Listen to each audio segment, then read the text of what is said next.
that's actually a good segue to the discussion that we're gonna have today. So I hope you guys are here for a treat. I'm hoping the light looks. Does it look better with the light on or light off? I don't know. I don't like the yellow light in the hotel room. If you guys don't know, so we running my team and rec together then? Yes, absolutely. Just know, it will be very much. It will very much be with WNBA players. I will be playing with WNBA players the majority of any time I play the game. So, well, my team specifically, I will definitely be doing that. But, anyways, hello guys. I'm not playing a game, as you can see. So if you hear for me playing a game, it's not happening. We gonna be in a run. We can play wherever. I'm just saying I will be on a WNBA player is what I'm trying to say. Hi Jet, how you feeling? Chat, once again, I didn't change my title, so if you're sorry, if you're mad that I clickbaited you, I'm so sorry. But I will not be playing any games today. We're talking about the WNBA. And I have a special guest here. Y'all make sure y'all go show some love. Mr. Books, because we've been having conversations on Twitter, and I feel like those conversations with Twitter, you can only get so much across without it without it being paragraphs. And I would rather just have a discussion in person than like not. So I have Mr. Books here. He's been gracious enough to allow us to be able to have this discussion live so that you can see what it looks like when people have discussions and it not be toxic, because that's something that's really lacking in 2K community. Nelson, what's good? I Hey, support what's up, Boom? WNBA. What's up, chat? Cool, cool, cool. I just wanted to make sure you can hear you. How you feeling, man? I'm pretty good. I'm pretty great. As we said on Twitter, I have a show I'm playing tonight, doing the music thing, so I'm excited about that as always, and excited to have Mm-hmm. this discussion. As you said, you have a great voice on Twitter, and always, whether I agree or disagree, you come from a perspective I find reasonable and with the best of intentions. So even though you're absolutely 100% dead wrong on this topic, I think it'll be a good discussion. Dead wrong is actually a stretch, man. I feel like that's a little bit too much. We might as well get into I'm it, and kidding. maybe I'm y'all. obviously kidding. Yeah, I'm kidding. No, no, I know, I know. Like I said, Yeah. dead wrong is a little crazy, but we can talk about it. So I'm gonna probably try to bring up the tweet. Hold on, chat. Look, this is ghetto setup. I'm on my laptop. Not too much. Okay, let's talk about this because I feel like it's important for us to have a adult discussion about this without it being. I like this guy. Dooms. Shut up. How about that? How about that? But yeah, I feel like it's important for us to have this discussion in a way that's healthy and productive instead of just not seeing each other's points. And one of the things about too, like I'm never um not open to agreement. Like I can be swayed. I've been swayed on a lot of different things, but I think it's important for us to be able to have those conversations, difficult ones like this is, and do it. So I basically said, if you guys don't know, if you guys haven't been following on Twitter, I said it a little bit in my video. I don't think I put it there crazy, but we're talking about WNBA to my team. The one thing that I have said that they need to do in order for it to be viable and work for the game of my team is for the WNBA players to scale their heights to what they would be if they were in the NBA. Just because, as we discussed last night on Twitch, um, heights are king. Height has always been king in my team, in 2K in general, but especially my team. So I think in order for it to be authentic to who they are as players, like actually play on the court, I think it's important for their heights to be scaled. Um, that's just one reason, but there's numerous. But Books, do you want to kind of give your opinion on it, and we can kind of go from there? Yeah, so first for context, I did do some my team content for a while, but part of the reason I did my team content is because I was familiar with Park and Rec, which was what I was playing a lot, and I noticed the my team community wasn't aware of a lot of mechanics in the game, the way the Park and Rec community and obviously Pro Am community, more so Pro Am, were aware of like certain things. And in that journey, I saw that the my team community was treated really differently by 2K because of how they engaged the mode. And so my perspective is, if the my team community is going to be, affectionately I say, the pay piggies for 2K, where 2K is going to rely on them for kind of empty dollars and empty time, which the modes, if you're familiar with my team, it's very hard to acquire the cards you want. Whether you're if you're grinding, you have to grind for almost undoable amount of hours, and if you're paying, it's almost an undoable amount of money. And my thing is, if that's going to happen, at least give them a mode with good gameplay in return for that. And that's my platform as a, overall as a person. So when I'm replying to you, it comes from, you can't talk about my team without understanding 2K, and you can't talk about the WNBA player integration into my team without understanding my team and how it fits into Damn. 2K. Where'd you find this? And how that makes my team, like how that creates problems that the my team community consistently talks about. Yeah. And I don't disagree with just the monetization practices in general. I think that I want consumers to see the value in what they're paying for. And I think we're kind of taking the approach to it differently. So like you're taking the approach of give them, or at least from my understanding of what you're saying, you're taking the approach of it just needs like you it needs to be um all I don't want to say authentic, but you just want it to where they're getting value anytime they play the game. Yeah, and Is that pretty much? let me define that a Yeah. little bit. So authenticity is not on the table in my team, right? Mm-hmm. As you said before correctly, so it's a fantasy. Now, what is that fantasy is a big question, and that's one of the hooks of my team, because for some people, my team is more of a competitive mode. For some people, it's a card collector mode. For some people, it's I just want to collect all of the Duke players and put them on the same team, right? I want everybody on my team to be from Chicago. And then when all the players start getting dark matters, some people start going, "Ooh, I can make my theme team now." And this isn't conjecture or assumption. Again, I ran a channel that was growing pretty quickly, and I got to have a lot of discussions with a lot of people in this community, and got to see exactly how they're engaging the game. So when we flatly state, that was one thing I disagreed with you when you were like, the fantasy of my team is this. It's actually different for a lot of people. So when I ask for something, I'm asking for something that works for all of those groups, which is better gameplay, right? And so Mm-hmm. better gameplay and better value in the cards that they pull as it goes throughout the year, that is in itself a discussion that requires some nuance. Like, and so that's why that was the original reason I was like, we can't really have this discussion on Twitter, because even that statement, which seems fair, oh, it's a fantasy mode, it shouldn't do this, it shouldn't do that. In my team, that's actually a real discussion that affects the balance of how people can actually earn cards in the game, right? And how they can get an ROI in terms of their time or money put into the game. If only height is Hold good, on, real quick, that's a real problem. quick. Yeah. ROI means return in investment, guys. Like Yeah, yeah. return of investment, just in case you guys didn't know.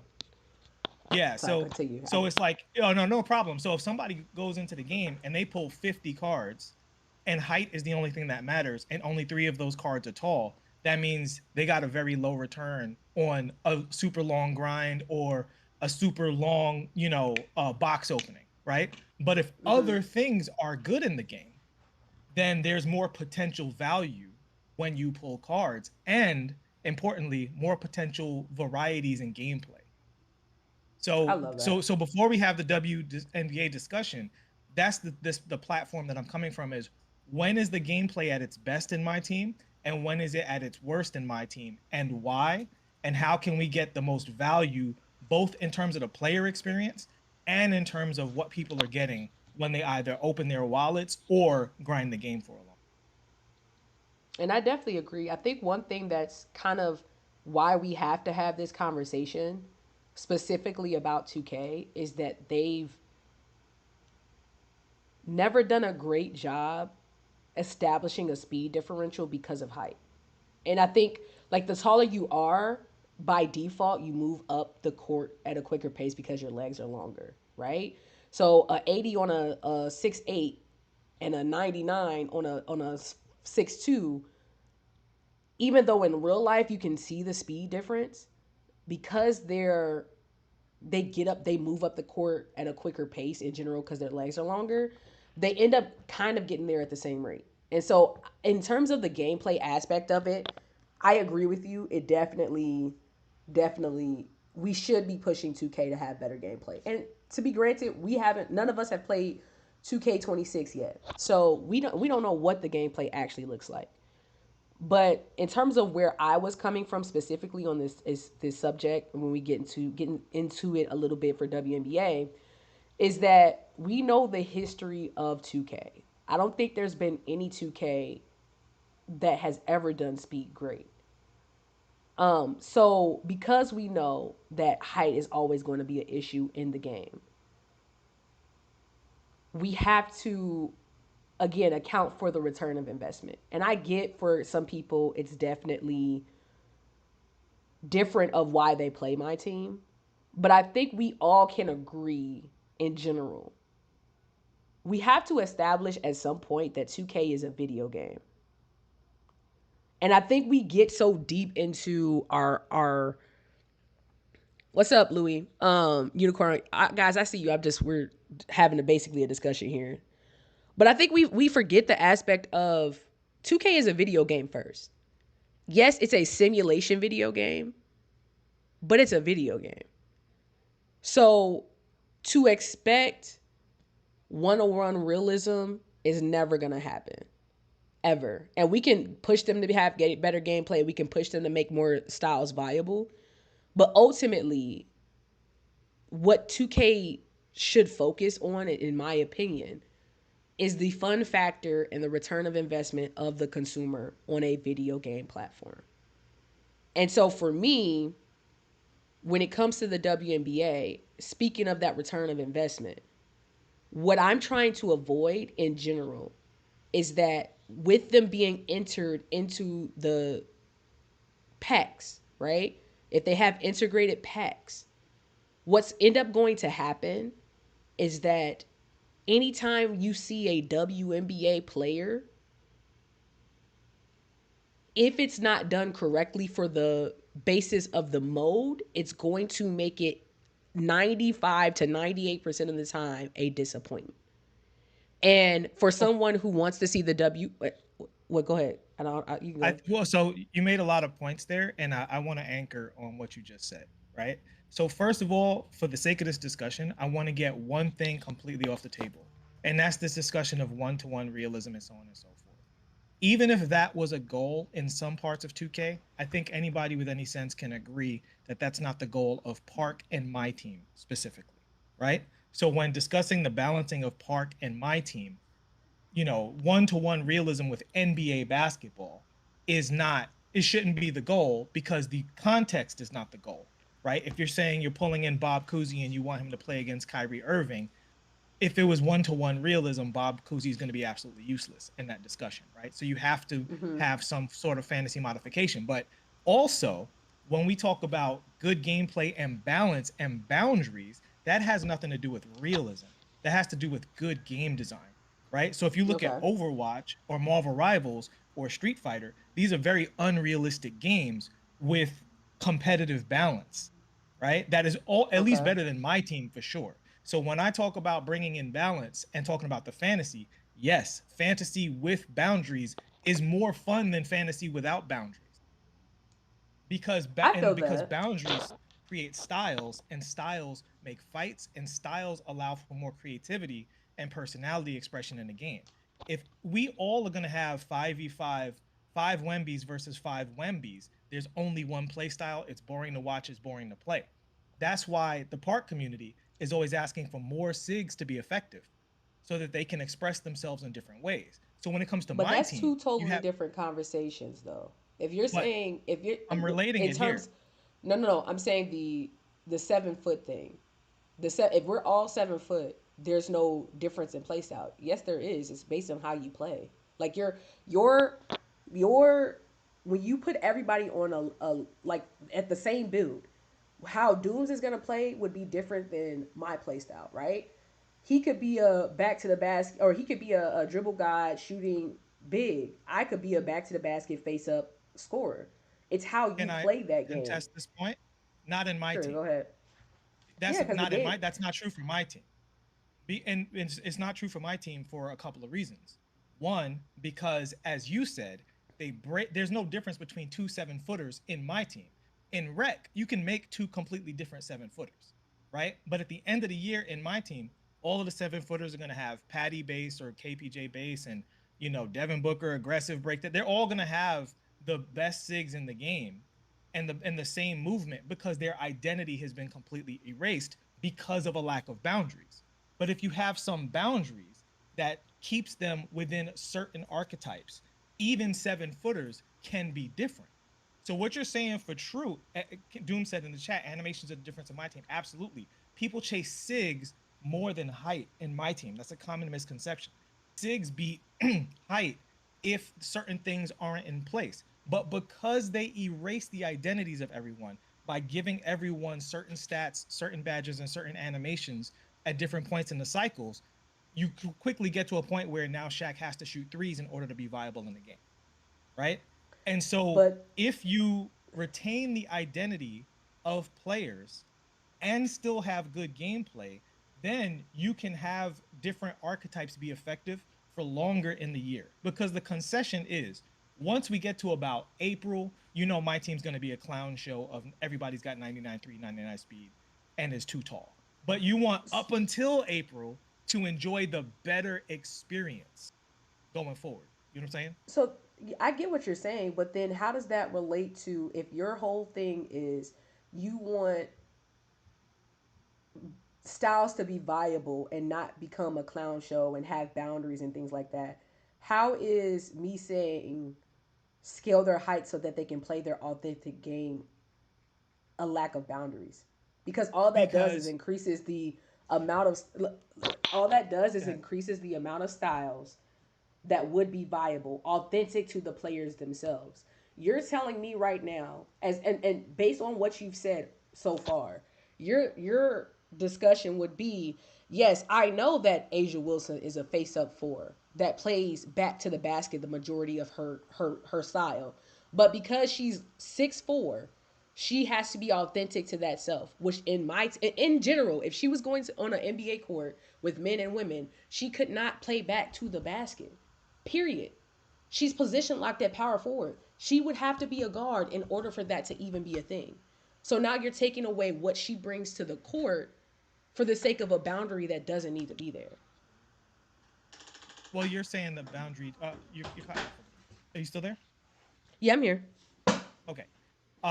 You're saying the boundary doesn't need to be there. Well, everyone's height is accurate to their player model currently in 2K. So the assumption that the boundary doesn't need to be there is not anything you can nail down. But what I'm saying about scaling their heights and how that changes identity, and this goes to scaling anyone's height and changing identity. I'm actually going to ask you a question. Why is it that small guards become ineffective in my team super early? It's their height, but I want to put a caveat of understanding exactly where I'm coming from. Mhm. Their height is only an issue because it authentically changes the way they play on the game. You're telling me as a person, Asia Wilson is a four, a power forward. So yes, her height is a boundary in the game, but in the game she's played, she's scaled to her position. What you're saying, and the reason why I said their heights need to be scaled, is that as soon as we take as soon as we say, hey, no, you got to be that height, it takes away her value at the four position. Because if you looked in the content of it, that's where she's locked to. So I'm automatically put at a disadvantage because of that. Yes, yes, which is true for hundreds of NBA players. But that That's the doesn't thing. change their but that doesn't change their game though. That's the point that you're not seeing. Well, it D does Rose actually. being no D Rose being 6'5", right? Or it doesn't stop him if him being 6'6" doesn't stop him from being able to do what he does on the court, which is be a floater machine, be a mid-range assassin, be a guy that can get to the basket anytime and dunk, right? He can still do that at a point guard. Yes, he's not going to be great against a K Cunningham or SGA that are taller, but he can still do his game based on what he did in real life. You telling me Asia Wilson at 6'4", who is a power forward, a back to the basket, face up power forward, is supposed to be able to, for the sake of this boundary, play her position on the floor at 6'4" when she has to go up against 7 foot Shaq, 6'10" AD, even 6'6" Draymond Green, right? So the issue we're having here is you're having an argument over Asia Wilson, but I'm having a discussion about my team globally because Asia Wilson, even as a WNBA player at the power forward position at 6'4", that is not unique. A modern NBA player, Josh Hart, is stuck at the 3-4, and in that situation He's today. not. He's not. But his game. What is his game though? You're not getting my His point. game is What's his his? game. Well, actually, it is actually because his game is based around hustle. He's not ever really effective in 2K until they put him at the 1 or the 2 in my team. Like he doesn't really play. And I'm saying is that's the reality of my team is that some players are not going to ever get the value that they get in real life because of the nature of my team. Now, what I'm saying is, can you improve that situation for more players that we want to see their power fantasy expressed on the court, right? And so the reason I bring up Allen Iverson is because Allen Iverson is notoriously bad in my team. Sometimes early in the year, an Allen Iverson card is okay. But usually, come November, Allen Iverson's always trash. And the thing about this that really sucks is people who are fans of AI want AI to be really good, right? They want to have the fantasy of AI. And what is the fantasy of AI? Part of the fantasy is being small, right? As Kobe Bryant said, if AI was 6'6", would he be the best player in history, right? But because he's 6 feet, barely, that's the thing that made him awesome to watch. And so if you want to take part in that awesomeness, you want to cook with 6 foot AI. You don't want to be 6'6" AI, right? Because that's not AI. That's part of his identity. And so the question is, what can you do for the WN players across the board, not just 6'4" power forwards, but across the board? What can you do to have them be not troll cards? Because you and I agree on that. I don't want people to pull their first Galaxy Opal, it be a WNBA player, and automatically that pull to have no value. I think that's a problem in my team across the board. Ask John Stockton cards, right? This is a problem across my team. It's not unique to the WNBA. And, you know, making their heights taller doesn't fix it. That's the crazy thing. Making Asia Wilson, how tall you want to make her, Boom? How tall you want to make her? Asia Wilson is 6'4". I just want to make her 6'8", so she can play the She four will not be position. good. She will be trash. She will never As a play person who over plays my Kevin team, Garnett. let me finish. Let me finish. Right? I don't disagree with you that they would still be at a disadvantage. Right? What I'm saying is it will still then allow her to play her game. She could play at the four position. Even if I know I go out there with a 6'8" power forward, I know I'm gonna be at a disadvantage in my team. However, I can, if I wanted to live my fantasy out, I can still do what she does on the court without being totally outside of the realm of never, ever, ever, ever, ever getting a rebound. Right? So for me, it's not, and I'm just saying, like, in terms of situational, right? I want it to be where we know what the game is. Yes, we can have a bigger discussion about changing what my team is overall. I don't have a problem with that because it definitely, like, the gameplay in general in 2K needs refinements across the board. That we can agree on. But in the state that we are now, what we know about what's true with my team, you're telling me it's okay. Like, the fact that we're saying, hey, it's okay to keep them at a disadvantage for the sake of we want the boundary and they need to No. make the game better. It's just crazy to me. So what I'm saying is the reality of my team is that some players are at a disadvantage, right? And it depends on Right, a but lot now of you're saying factors. it's 95%.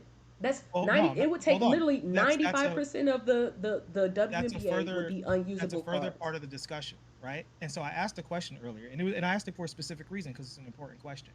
Why do small guards lose effectiveness so early in the year in my team? And you said it's because of their height, but me putting small guards in the question already assumes their height. Why does their height become such a disadvantage early in the year? And it's two reasons. One, they make larger players too fast too quickly.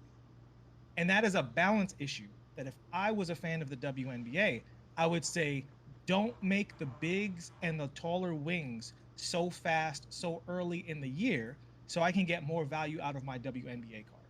Because if you're gonna make um, Draymond Green, not even Draymond, somebody like Andre Drummond, right? If you're gonna make Andre Drummond at 86 speed in December, which he just never should be at 86 speed, but you're gonna start pushing that part of the fantasy, removing that boundary from Andre Drummond that early, that closes up the possibilities of what small guards can do. The other reason Right, small but guards are, that and would let me finish assume. 1 second, 1 second. The other reasons that small guards are also not effective early in the year is because they don't give small guards elite SIGs early in the cycle, right? So the answer to making my team play, oh, there's one more thing. In addition to the speed, and this is a problem with 2K, they said they addressed it this year, we'll see. The shot blocking is way too it covers too much of an area, right? So if I'm a tall character, almost no matter what my stats are, if I press Y or triangle to go to block a shot, I'm jumping almost a third across the screen, and this also makes small guard less effective. Now that is going into your point about, well, that's the nature of 2K that we could talk about in a fantasy world. Could we fix that? That's fair. But the other two things is stuff they can literally do now, today, before the game releases. They can decide not to make the bigs too fast too early, not to make the wings too fast too early, and to give the smaller players SIGs based on how small they are that are the better SIGs in the game. And that would make the WNBA players more viable early in the year without having to actually completely remove their identity. You're just turning it up for the fantasy that you're talking about. But that's counterproductive because at the end of the day, what you're saying is 2K has never been good at speed. I can have a 99 speed right now, and there's bigs with a 76, 80 who can still keep up with me long enough to like track my shot. Because what you're saying now, like that's assuming that the speed makes a difference. Speed, in terms of just in general, is not that there's no differential good enough for us to say, hey, giving them speed and better SIGs is going to be I, enough. I totally disagree with you. And here's why: because the speed is factored in with another very important thing, which is shot release SIGs, right? Because I promise you, if I mean, I'll tell you straight up, if every WNBA guard got Patty or a similar base early in the year while the bigs were still slow, they would be some of the best cards in the game before everybody gets crazy. That one Well, change, in because the general, speed they have faster. They affects. have faster. They have faster shot speeds. That's not a. That's not the problem. You're No, still what I'm like. saying is early in the year in my team, if you watch any tier list from anybody, right, whether it's Ty, Splash, Carlo, whoever, all of the big tier lists will be based on how fast they are, because if they are not fast enough, they can't make rotations. Rotations to what? To open 3-point shooters. Now, if those 3-point shooters have quick releases, then they're good and dangerous in the game early in the year. If those 3-point shooters have slow releases, you can get away with slower bigs and get more value out of larger cards. So the fast bigs literally gatekeep the WNBA players more than any other factor No, it's if not they about have the good speed releases. though. It's It is about the about, it's height. literally about the It's not speed. about the speed. No, it's At about, it's about six the speed six, on, no, it's the speed on the height. It's the speed on the height. you but you're completely negating a part of the game. You can't get rebounds on a power forward that's 6'4". Even if they're 7 foot, you're going to be putting yourself at a rebounding disadvantage if you want to use a Brittany Griner, if you want to use Liz Cambage, if you want to use Asia Wilson, if you want to use Aaliyah Boston, simply for the fact that there are 6'4", 6'8", 6, and then completely You can changing their play six games. eight Now you're power forwards. wait, let No, me finish. you yeah. Let me just like what you said specifically based on your logic. Yes, they're going to be slower, but they're still going to get the height, the majority. I mean the jump the majority of the time because they're taller. That's how rebounding works in this game. I could be if they're 6'9", yes, you can have that situation. We can have that conversation, which is why I said Asia Wilson's height should be scaled up to 6'8", 6'9", because that's her game, right? But now you're telling me at 6'4", I'm gonna be able to outjump a 7 foot Shaq, a 6'11 Anthony Davis.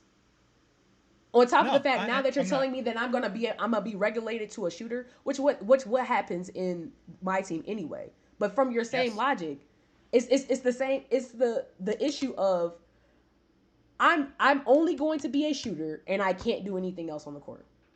I can't, and I'm position locked at power forward, which means I can't go get a rebound, which means you completely kill my value. And it's not everything. The guards I think will be fine. One, because they have super quick releases. Two, if mini marks is still in the game, which we know it is, and it's just as powerful, they can work in the fives modes. They'll suck in twos. Well, in twos they can kind of be hidden, but they'll be pretty bad in like threes play just because they'll just be so small. Like they'll just be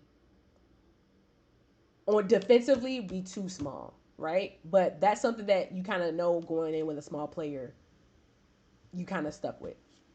Height I'm talking specifically for post players. I'm talking about the Leah Bostons, Candaces, There's all no of post those. play in there is no post play in my team. But Nobody's. when I'm not Well, the talking only about post player in posting my up. team is I'm Shaq. talking about posting, like for people who play the post, the 5 and the 6. Yeah. For post players, they are all the WNBA post players that are not Hanshu, that are not 6'10" above will become useless because they will get outboarded every single time. The average height for It's the same somebody thing that in the happens to in all. Yeah, that happens to all but you're short power but forwards. you're completely you're position locking them there. That's the problem. If you're So it position sounds locking like, people there. yeah, it sounds like you're asking for her to not be position locked earlier in the year, which I would be in favor of if the my team players, because as you know, there's out of position packs, right? So the boundary of position lock, which is something a lot of people have a problem with because positions in the first place they said they wouldn't break the promise, and then they came out with out of position packs, which is going back on their word, but it's in the game, right? So if your argument is WNBA players should get out of position pack releases early so they retain some of their values, I totally agree with you. But Or just scale their making heights. I don't like. I get what nobody you're has saying. height scaling in the game though. Like They height also they scaling is not change a stats all factor the in my team. time. They're But look no, not look look look look. height. Height look. is not a stat. Height is I'm a saying it's a dimension. vital. It is a vital. You're right. But again, we're adding these whole restrictions for a a base discussion that could have been had before they were even in the game, right? So for this conversation of the WNBA, we should keep it this way because that's how it's always been. When the game mode premise is built on fantasy, it's just a disingenuous conversation to keep them at a disadvantage for the sake of principle that I just can't get Well, with, no, bro. it's not. It's not for the sake of principle. It's for the sake of good gameplay balance combined with what people want But out how of is when that they balanced pull. though? If you're telling a 6'4" player, Boom, boom. You gotta let me finish one. I'll let you talk. go Boom. ahead, go ahead, bro. Right. Okay. Mm-hmm. So it's not about. It's about a combination of gameplay balance and player fantasy. If you make Asia Wilson taller, then Steph Curry fans are like, well, Steph is garbage after January. Make Steph taller. Why can't he be taller?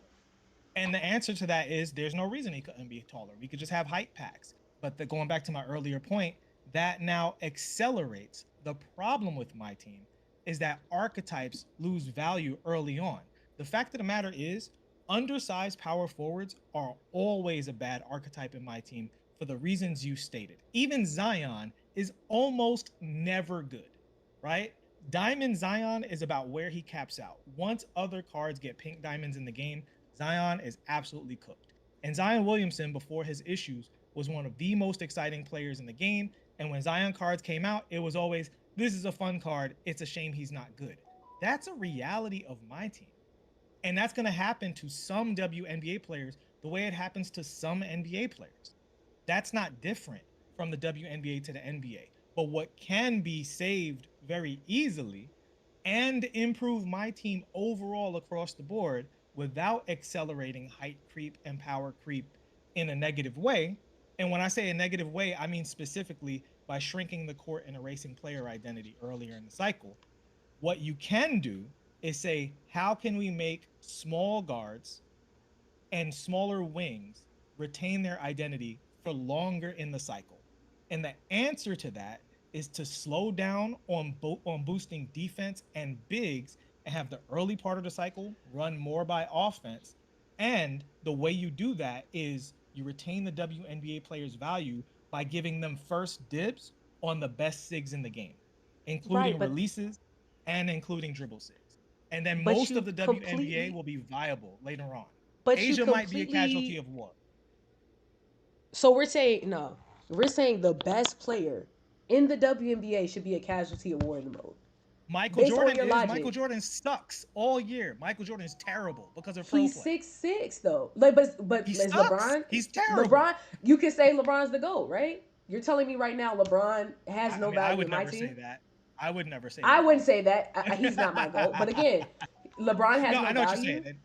No, Like, no, but no. like you're telling LeBron. me. Hold on. Let's talk about LeBron. It's a great question, right? So let's actually answer the question. But let me get to LeBron. my point before we go Okay, go further. ahead. I have Go to ahead. get to my point, bro.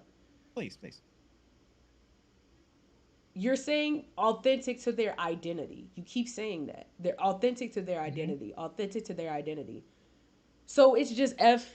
Forget the WNBA player's identity because Brittany Griner identity is being a defensive, rebounding big. That's her identity. And I see people in the chat saying, "Oh well, rebounding is not about height. It's not about height. It's not about height." Well, when you're 6'4" going up against 6'8", 7 foot, yes, it is. It is about height. You can be in the Can I best answer that position. question? Can I answer that question Go ahead. about Brittany? Because Brittany's savable. Because Brittany's 6'8", and I know. there's two words that easily solve the Brittany Griner problem, and that's Dennis Rodman. There's a point in the year where Dennis Rodman cards are good, and Dennis can't shoot at all, right? But But even that's at small forward, again oh, the exception, not the Brittany Griner, Carmela Cardoso.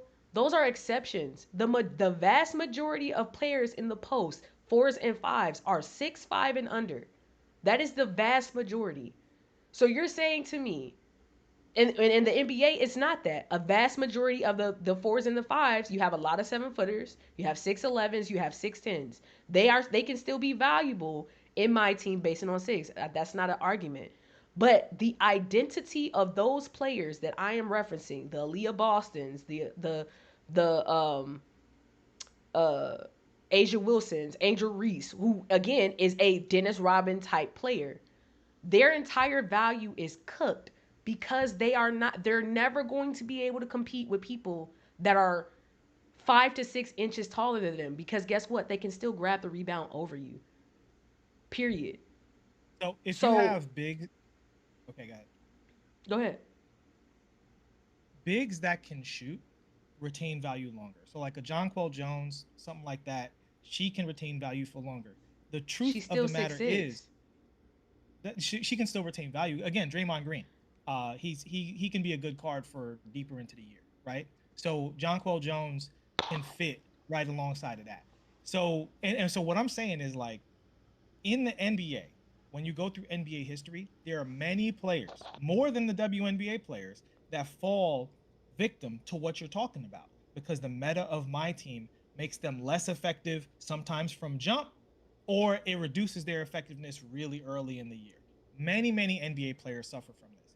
There's nothing you can do to prevent this occurrence in my team. And I would even go as far as to say, when pulling cards, that's part of it, right? Knowing, oh, I got this card, but they're just not good in my team, right? That's what creates the balance of good cards versus bad cards. You, Asia, similar to many other NBA players, and there are many of them who were great, genuinely great NBA players, might just be a casualty of war. Patrick Ewing, almost always terrible. 7 feet tall, bad shot release, can't use him. Right. But again, we're not just talking about valuable. They come unusable. That's the point that I'm trying to get you to understand. They become unusable. They First of all, real quick before I go back into responding to you guys, as somebody who plays in the as the center position, I can box out as much as I want to. Last year, 99 old board centers with high strength just throw you out the way if you're smaller and if you have less strength in them. As they That's just should. the nature of the game. What do you say? Like As if you're someone gonna, that plays center the last 4 years, as they should. but again, as they should. But that's my point, right? Like it's not about the skill of it. If it was the skill of it, I would outboard a lot of y'all because y'all don't know how to box out. Y'all don't know when to jump, right? But it's not a skill thing. It becomes a literally the game, the way the game is built, puts you at a disadvantage if you don't have certain stats on your card. That's period, right? And I understand that's a nature of the game. But what we're saying is, as opposed to 60-40 that becomes unusable. That's I would say that that's the set. 60-40 for the NBA of what becomes usable and unusable. We're talking about As 95, you're saying that, I just 98%. out rebounded my center, and I'm a 6'4" guard. All right, bro. I'm about to meet you. I'm not coming in here to have an argument about men versus women. That's not what I'm doing at all. So, on the consistency aspect of the game and what's good for the game, right? 90 to 95% of the time, whenever you see that WNBA logo, as the game is structured right now in my team, it's going to be a piss off moment for the fan base because they're never going to get the return on their the Well, return on their investment chances are extremely low. and I already gave you a solution for that. That doesn't have to be true for the one for the guard. Well, actually, that doesn't have to be true for many of the players at the 1, 2, and the 3 in particular, because if you give them, because the cards are going to get SIGs, right? That they don't normally have, SIGs that are more powerful. If you simply give the WNBA players early balance privileges, then they will retain value, right? If you slow down on the speed of the bigs, they will also retain value. And if you give them out of position packs first, they will also retain value. Now, the ones who will suffer are the lower skill WNBA player archetypes, similar to the lower skill NBA player archetypes, who are not tall. All of those cards in my team suck most of the year, if not all of the year, right? Maybe they'll get a little highlight here and there if they're the first one to receive juiced up athleticism. But outside of that, all undersized, non shooting, bad SIGs cards are going to be bad in my team. And if you take Asia Wilson But the out point of is, the Asia equation, Wilson is not undersized though. For the WNBA, she's not undersized at all. but you want to have her That's play with NBA players. So now she's undersized. The same but way, by again, the way, hold on, let me finish. The same way that certain NBA players from the past weren't undersized back then, but they become undersized once they start playing next to Wemby and David Robinson and Kareem Abdul-Jabbar, right? And so that's what I'm saying. This is a but phenomenon that happens does their to game NBA players. change though? Does it change their player in general Yes, in my team? yes, yes, it does. Those cards don't get effective until they completely change according to who they were. Like what do you call it, Vin Baker, right? Vin Baker is basically horrible in my team until he's not Vin Baker anymore, and then he's usable, right? Like there's a lot of players like that. Slow releases is what does it to the guys more so than anything. If you have a bad release, and like even Brooke Lopez, when he has his like default release, he's awful. He's 7 feet. Even when they make him fast, it's like but his shot's unusable, right? And so every player, not every player, but there are archetypes of players in the NBA that suffer from what you're saying about Asia Wilson, right? And so what I'm saying is yes, Asia Wilson is unfortunately part of an archetype that would not be effective. Again, Michael Jordan, greatest player of all time, in my opinion, because of his SIGs and his release. Last year, he was terrible 98% of the year. There might have been a week where Michael Jordan was okay until he stopped being Michael Jordan and they just gave him park SIGs, right? So this happens to everyone. And in the current state of my team, there might be ways to make it better, but that's a reality of my team. And so without changing the reality of my team, you can have a lot of But you keep WNBA saying players be reality though. It's not like we're getting to a point where we're trying to put realistic standpoints on a no no no no game that's no built no in no. I'm not. fantasy. I don't mean. Yes we I don't are mean. though. Listen. No The no. Listen. reality of Listen to what my I'm saying. Boom boom. let me finish, I'm bro. not saying. I'm saying this when I say the reality. Let me just elucidate the reality of the state of my team, not the reality of the verisimilitude of simulation basketball. That's not what I'm saying. This, as I said in the beginning, this entire conversation is happening in the context that my team is a heightened reality based on the identity of the players. So it's closer to, I don't want to say NBA Jam, but really older, more arcadey versions of the game, like say Bulls versus Blazers, where Charles Barkley had a special gorilla dunk move and Michael Jordan had a special under the basket reverse that, even though it's unrealistic, being able to go to the basket really effectively as Michael Jordan feels emotionally like Michael Jordan. The same way, cooking behind the screen and launching threes emotionally feels like Sabrina Ionescu or Caitlin Clark, right? And some players, it's like the emotional feeling of being Andre Drummond and grabbing every single rebound doesn't feel great ever in my team because he's simply not tall enough or fast enough to ever feel that way. So Andre Drummond never gets a seat at the game of my team musical chairs. That's the reality I'm talking about, not realism. That's off the table. I get you. I understand what you're saying, but for the point of the cards being what they are for the sport, right? The entire thing becomes okay, guards may or may not be effective because there's guards in the WNBA that are 5'6", right? So all of this is going of all right, they're just gonna be their heights. 95% are not gonna be usable. Hey, make the bigs a little bit slower, give them better animations, and maybe you can use a couple of them. But now you're still saying, okay, 95% is not gonna be good. When in reality, 60-40 is the split for what's good and what's not in the NBA. Because they can still be usable in the mode. You're now saying it's okay for 95% of the WNBA to be unusable. Based on your logic. Well, no, 95% of the WNBA will not be used. Period. No, you're making those numbers up. I'm I not don't agree with those. I'm not making those numbers up. You still, if you're gonna be as a person who plays my team, fives, threes, ones, what I mean, fives and threes, right? You're like we balance the heights based on your play style, right? So I am a 5-out person. I will go with a smaller. If their SIGs are good, I will go with a smaller thing. But I still have to go to a small up to a point. For example, that Dark Matter Ben Simmons that came out that had, I mean not Ben Simmons, Ben Wallace that had Patty. I could use him at my 4 because he stretches the 4. And yes, he won't get a bunch of rebounds, but he can still get me 6, 7, 8 because he's 6'6", right? Or whatever, 6'7", whatever in the game. Asia Wilson can never get that. Even if my shot is extremely fast, and I'm saying any big, Aaliyah Boston could never get that. Even if her shot was great, she's entirely too small to be able to compete at my 4 position. Now, if you say all year they not position locked, whatever, we can have a conversation about yes, because then I can make them pull them up. We can make them more usable, that is whatever. my solution.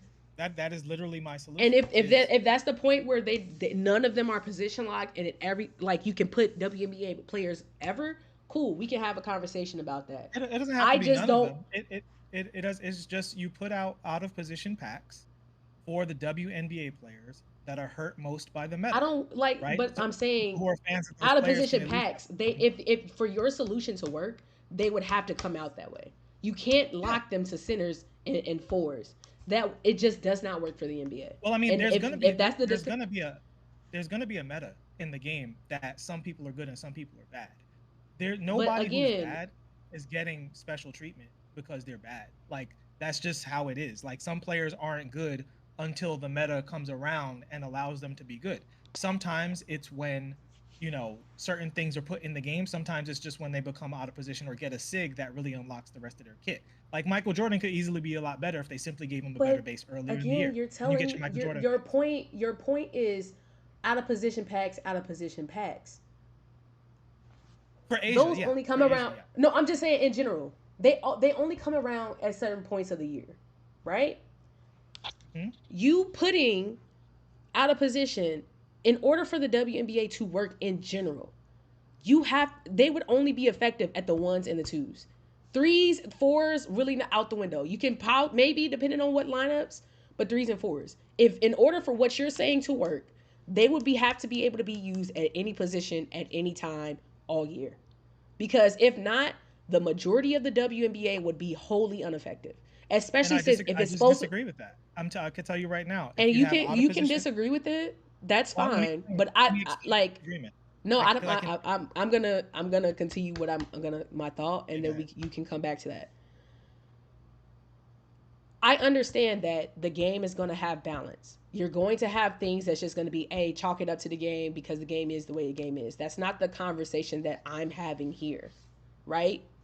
The conversation that I'm having is, in order for your solution to work, WNBA players would have to be packed in wherever you put them. Like, they have to be packed in order for them to be valuable in any of the modes, post or not. They would have to be guards or uh, point guards or shooting guards. Anything outside of that would not be usable in general because height again becomes a factor. But then you take away of the SIGs of what they are, right? Asia Wilson is not a guard in the WNBA. She's not at any point in time. So her shooting is not going to be on the level of a Steph Curry, on the level of anybody else, right? So essentially, you're handicapping the majority of the WNBA in general based on that. Whereas in the NBA, and for NBA players, and again, I'm not having a conversation for people in the chat trying to bait me into going off about men versus women. I understand physiology. No one's naive here, right?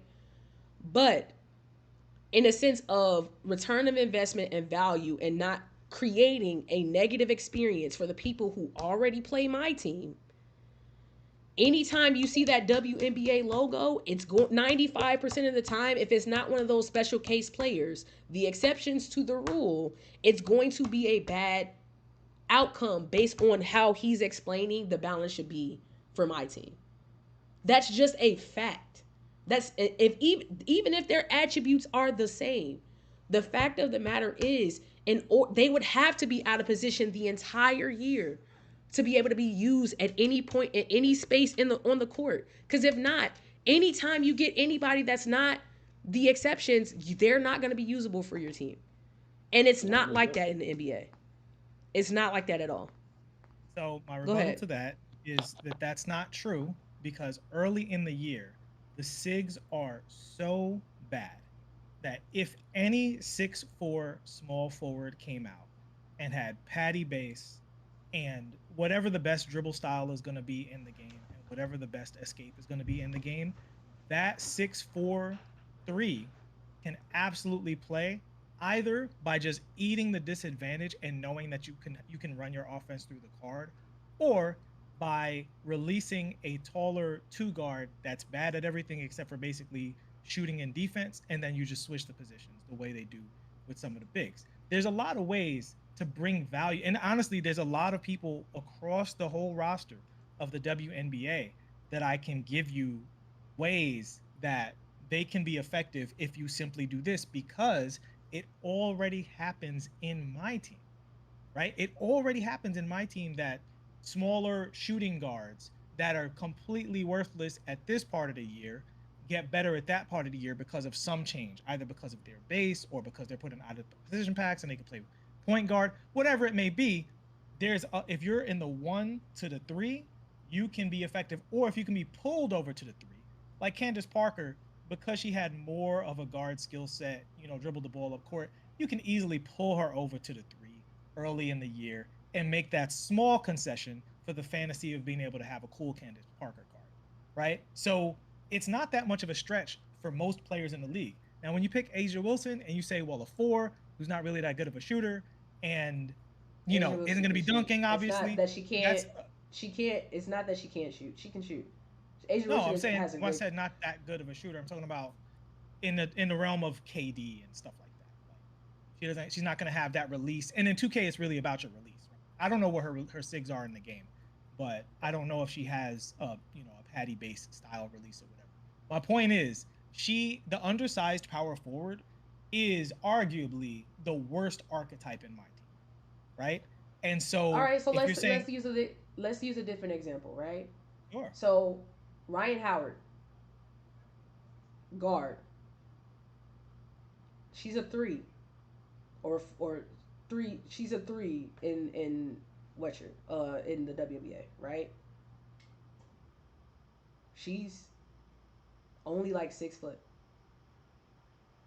at the three. Okay, just put Her her at the teammate, two. but that's what I'm saying. You have to do that the entire year. If in order for your system to work, No, all of the you, players would have to she's be one already through threes. That's You a good can't no, point. put them anywhere she's else. already if she's at the three, it's a dual position game. Instead of her being 3-4, you just make her 3-2. And then at 6'2", if you give her the right six, she can play early in the year. She can In the play just realm fine. But of again, my team, so it's going to come down to height. It's going to come down to height for players that don't have the stick skill to use smaller players. It's a common misconception that height matters in my team. Everybody always wants the 7 foot beast at the end of the year with the GOAT stack, all 100 everything.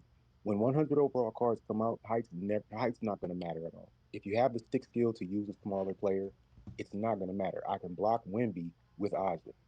I can defend the bigger players with a smaller player because they have 100 stats.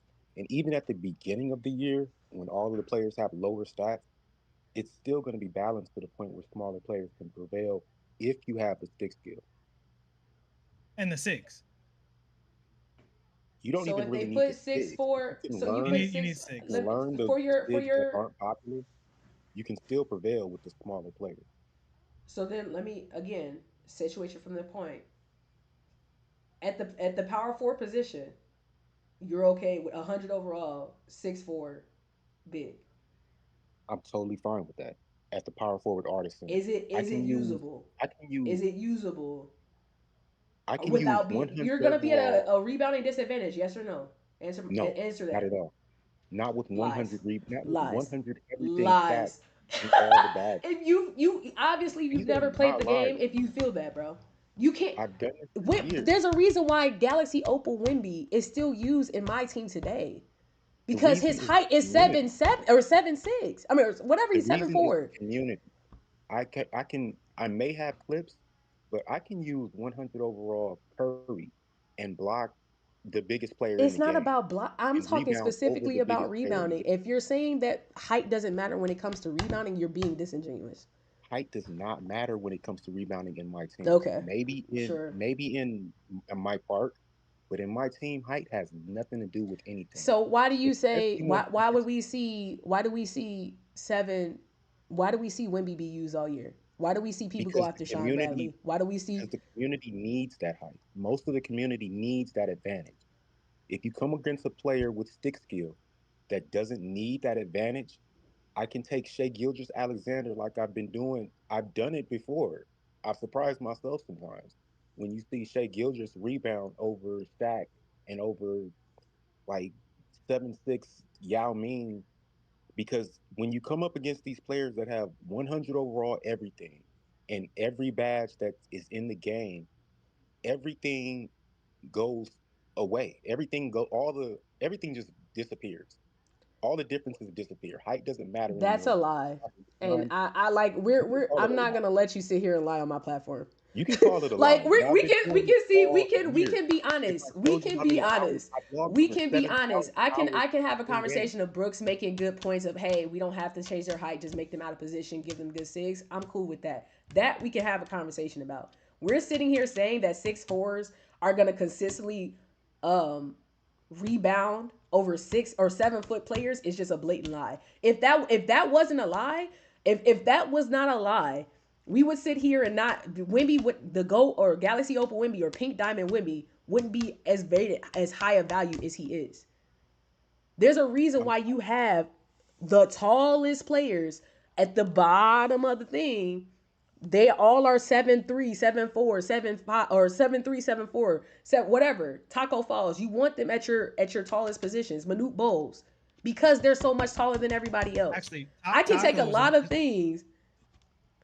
Another great example of the speed issue because they released Taco early in the year as a pink diamond, and he wasn't very good because his speed was just too low, right? So you can undermine height with speed in this game very easily. that's a good And point.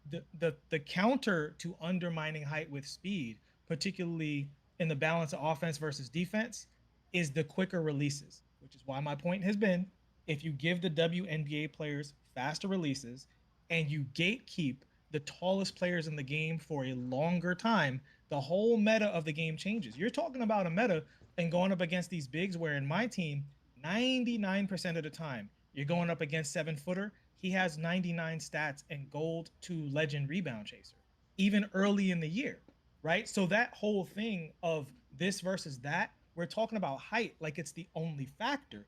But do that same thing with a dark matter 6'9" center versus a gold 7'1" center and play a full game and see how that 7'1" gold center actually performs. We act like this isn't already in the game. It is in the game. It's just that going back to boundaries, the tallest players in the game and the most versatile players in the game are set free from these boundaries too early in the year.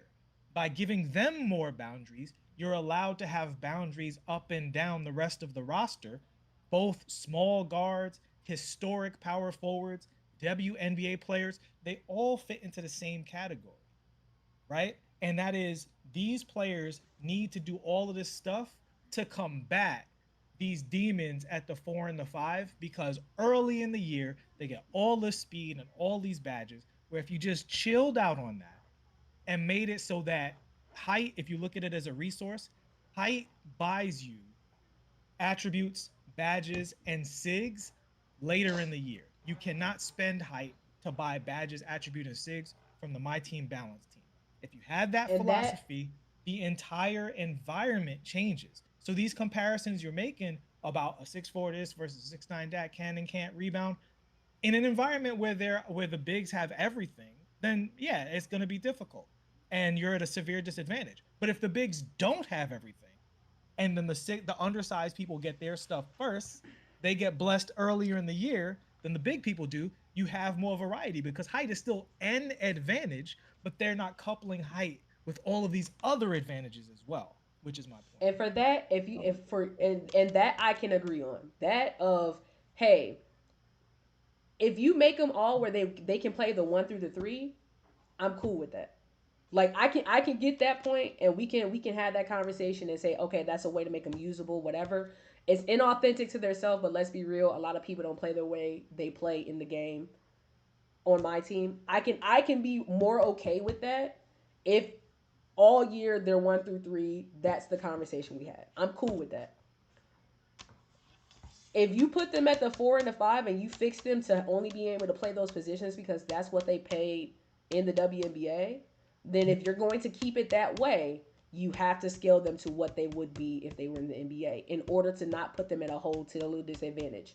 Whether you want to agree with it or not, I play the game at a competitive level, not only in my team, but also in general. You're not going to sit here and lie in my face and tell me that 6'4" bigs are out jumping 7'1s, that are out jumping based on the how the game is constructed. That's just not happening, and I'm not going to sit here and just be lied to that way. That's not happening. I know for a fact. I play the game at a high level. That's not happening as much as you try to say it is. So, for the sake of that part of it, I'm not mad at it. I'm So you cool telling with me I've there's never others. out rebounded? You telling me I've never out rebounded I'm shots telling Oh, because hold you on, hold for on. the I'm Guys. telling you in Listen, general, I'm gonna be that is honest. not a The that's a mute whole point. this versus that, like okay. that's anecdotal kind of discussion. We know that overall in the greater meta of the game, for rebounding, you want to be at least a certain height to not be at a disadvantage. I know undersized centers who absolutely destroy in the rec on a consistent basis and have an incredible win rate, right? Oh, Yeah. even I was actually surprised to see a 6'7" center. He's just destroying Oh people yeah. If you know what because, again, if you know what you're doing in the game, I don't disagree on but that point. there's Like another if you know what you're factor in that. doing, There's another factor in that, right? And this does relate to my team. The reason you can get away with a 6'7" or a 6'8" center hold on in the real quick. rec. Sorry, I gotta real quick before you say that. Hey chat, bro. Relax. Okay?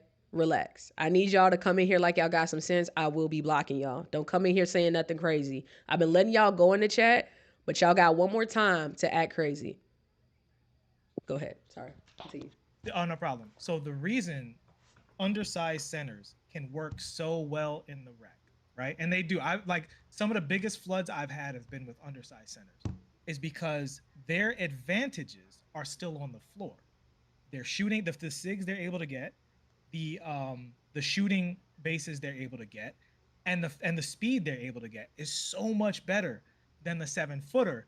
The 7 footer is relying on us. They need a great guard to make that balance out, because if they don't have a great guard, the smaller center creates more threats around the floor with a wider open floor, right? And if he can handle GG, because it's harder to switch that and so on and so forth for the average and even above average player. But in my team, those advantages of the six Are seven, gone. 6'8" center are not on the table at any point in the year, really.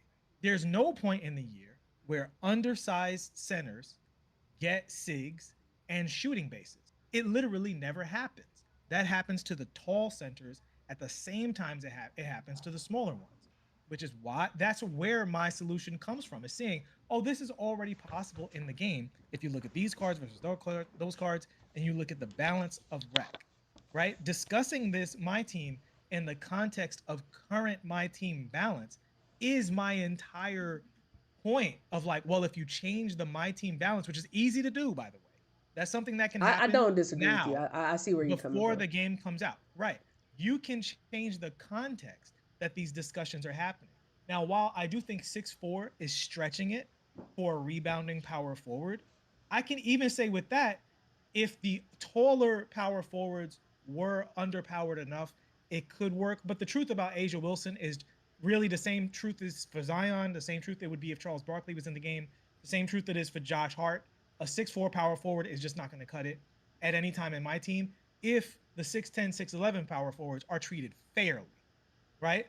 The issue is I feel like that for that, like, one more point. okay, go ahead. When the 6'10 and up players are given privileges, now height becomes a big problem because people who have height have things they're not supposed to have. And that's the solution. Don't give the tall. So it's like height runs the game. Well, the rebuttal question is, well, how are we treating tall players? Oh, we're giving them everything. Let's not do that.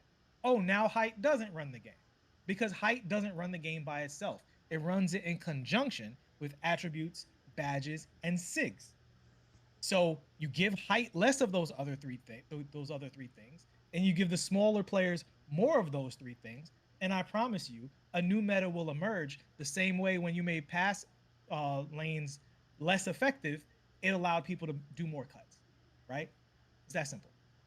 Yeah, but like I said, I agree with you on that point of I looking at it from that standpoint, I can see it be, hey, make all the WNBA players 1 through 3s, and then that opens up because then you have a 3 that's rebounding crazy, like that could get like a goal rebound chaser, a Harley rebound chaser, like that. I think that makes it where you would have more metas than Yeah. just the tallest players being whatever. I'm cool with that. It would for me, in order for that to work, they would all have to have that from jump. And that Because that precedent, if by the not, way, that just won't work. it's already in the game. Draymond Green is usually one of the first players in glitch slash out of position packs, because while his height and his defensive attributes as 6'6" is an advantage at the point guard, he doesn't run the game because you're trading out a lot of shooting, right? And this is without even the smaller guards getting the SIGs they're supposed to get, because last year had the unique problem of a lot of the better pro play SIGs were on a lot of players that actually weren't really athletic. So you were always trading dunking for SIGs early in the year. And even in that environment, Draymond still never ran the game. He was solid, but he didn't run the game. And so that precedent of, oh, well, we'll give this disadvantaged player out of position earlier than we will to say, you know, we're not going to put point guard Kevin Durant in the game early because Kevin already has too many advantages. That's already in the game. I'm just saying, do it better, and the WNBA will Yeah, be fine. Most of them will be fine. Some are going to suffer, but that's the reality of all of the players in my team. Some people suffer. Some people who were super great in real life are never good in my team. yeah. I'm not mad at that. I just want it to be, again, my whole point of this one is, one, the players are represented fairly, right? Two, also the consumer is not put at a whole disadvantage because now you're adding a bunch of other cards that become unusable to the game, right? Um, I just think for the WNBA in general, if that's the precedent, then it has to be all year. Like out of position just has to be all year. Where like Yeah, and they're Asia always is they're easily always gonna fixable. be like six Brittany Griner at 6'8" could be usable, right? Asia Wilson not at the 4, she'd be dog, but at the 3, she could work depending on like Yeah. how your lineup is, SIGs, whatever. Like I'm cool with that.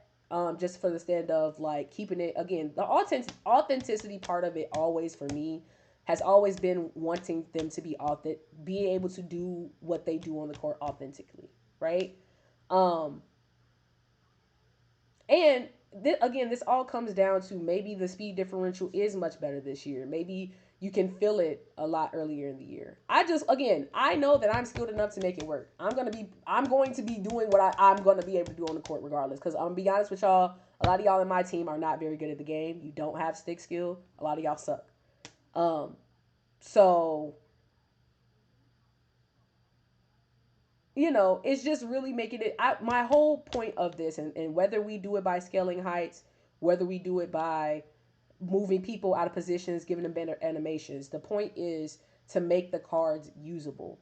The only reason why this discussion comes up in the WNBA to NBA as opposed to like FIFA, who's had it done for a long time, is really because of height doesn't make like height is really not the end all be all in other sports, whereas in basketball and specifically 2K it is.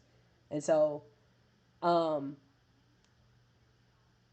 yeah, I appreciate you, bro. Like it's good to have those conversations and discussions. Obviously it's going to get heated cuz you're passionate on both sides or whatever. Yeah, So I thought it was yeah, pretty like relaxed it's and pretty chill. Like I was never, upset. The thing for me is height doesn't run basketball.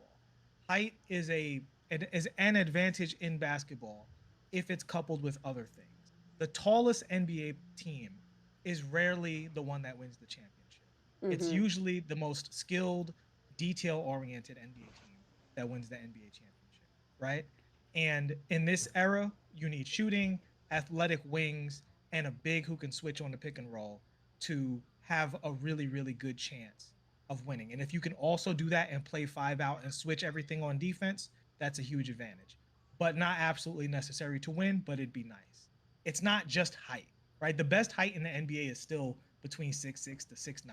Most of the best players in the league fall in there. The exceptions are Jokic and Giannis, right? Embiid's hurt now. He's through. And Wemby, as great as he will be, is not in the discussion for best player in the game. All of the other best players in the game are actually not that tall. So, what is it about NBA 2K that makes us feel that height is more important than what it actually is in the league? And it's some of the stuff you talked about with speed differential. But in my team specifically, you can tamp that down really easily by greatly lowering the available athleticism, badges, and ratings of the bigs. That would regulate the rest of my team and allow the skill advantages of ratings, badges, and SIGs to be much more important in the game. And if you do that, WNBA players are really easy to balance. Even Asia Wilson, I got the solution for you super easy. She's the first Galaxy Opal in the game. You unlock her at the end of WNBA domination, and you can only use WNBA players in domination. I promise you that will make the WNBA players super duper popular in the game. And within 2 weeks, you see Asia Wilson on many teams because she's the only Opal in the game. It's not that difficult as long as you don't go crazy with the other players. The reason last year's game was so hard to balance is because Pink Diamond LeBron James released on day -4 of the game. And that Facts. ruined the balance of my team super early. Don't do that.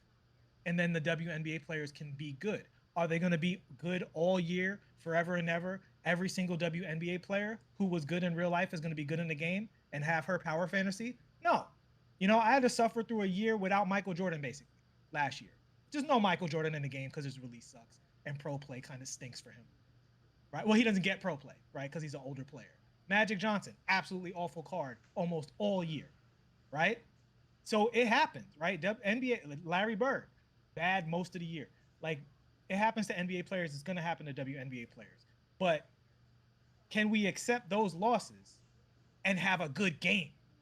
Right? Can we have a well-balanced game that makes it fun to pull cards, make you look forward more to the gameplay than to a pack opening? That's what I'm asking for. Above everything else. I don't care who the player is that gets the short end of the stick and which player becomes meta.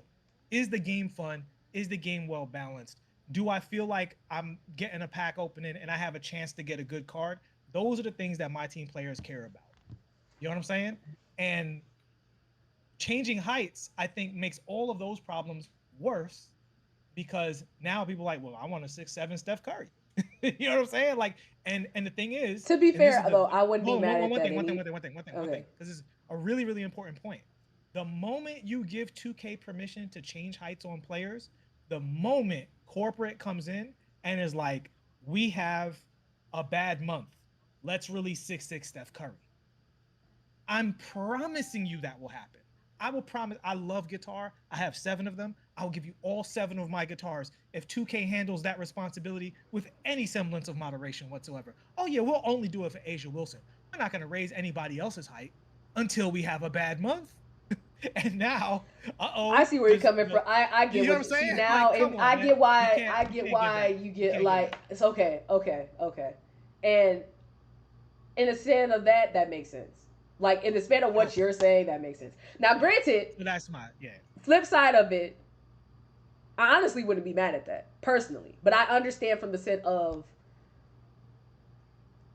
keeping it to where it doesn't become a monetization type thing. I get you. See, And I get that also, point. even though in the first year iteration of the WNBA and my team, there's going to be a lot of mistakes, a lot of bad balancing decisions. Keeping the boundaries on the players keeps the burden on the development team to figure it out. The raising the heights of the players is a get out of balance free card for them. Oh, I don't have to balance the WNBA players. I'll just make them taller. No, do your job well. I want to be Sabrina Ionescu. I want to be what she 5'9" or whatever. I want to Yeah. destroy people at that height. The same way 5'6". I want to do that with Allen Iverson. The same way I want to do it with IT. I don't want to be taller, Isaiah Thomas. Either Isaiah Thomas. I want to kill you as regular Isaiah Thomas. And I want you to bring your tall players, and I want to beat that style of you being tall people with my style of being shorter people with better moves and requiring more skill. But if I beat you with the better skill and the better moves, I get a double dopamine hit of you had the tall advantage and I had the skill advantage, and skill beat height. GG's, shake my hand. And Let that me is piss you what's off, Dome. cool. That's the potential of my team. That's what feels good. Why would we ruin that by making everybody 6'8" to 7'4"? From that perspective, I definitely see your point. I'm looking at it. I was looking at it from the perspective of them being able to do what they do on the court normally. Yeah. In order for them to be able to do that in the scope of my team, they would have to be skilled, just so that it'll keep them balanced with what would be on par for the NBA. But from the standpoint of I get the point of once you charge changing heights, it opens up a realm of possibility. And I told you, I don't really care. That wouldn't bother me as much, but I know from the monetization side of it, it could get into a slippery slope. And yes, we should be pushing developers to be better at balancing speed, balancing short players versus tall, showing the different aspects of the game. That I'm not mad at all. I'm actually a very very much of I want more styles viable, more animations viable because again, I want stick skill to win out. Because I'm telling you right now, all year in my team, I definitely will be using the majority of WNBA players, regardless of if they're good or not. But yeah, I see where you're coming from that point of we want to make sure that the game is not over monetized and like that just opens up a can of worms. I get it from that point. I see where you're saying from that point. Right. And you can probably tell from the discussion, I'm no stranger to the WNBA. I was Oh somebody who yeah. watched. I probably started watching for real when Candace Parker started. I watched a little bit when they first like came up with That it. was my starting point. That's my starting point too. I just went Yeah. back. I'm one of those ones that will look up like different players and watch them, whatever. Like Candace Parker was like my player because she's from Naperville, which is just outside of Chicago. But like Yeah. I saw her in high school, in college. You know, Tennessee was my team. And Mhm. now I followed her journey to the WNBA. I also, that's when Ivory Latta and all of those other people, Candace Wiggins, like that was my venture into understanding the WNBA watching. So like a lot of it is really from the stand of passion for the players and passion for the product that is the WNBA, as much as it gets ragged on.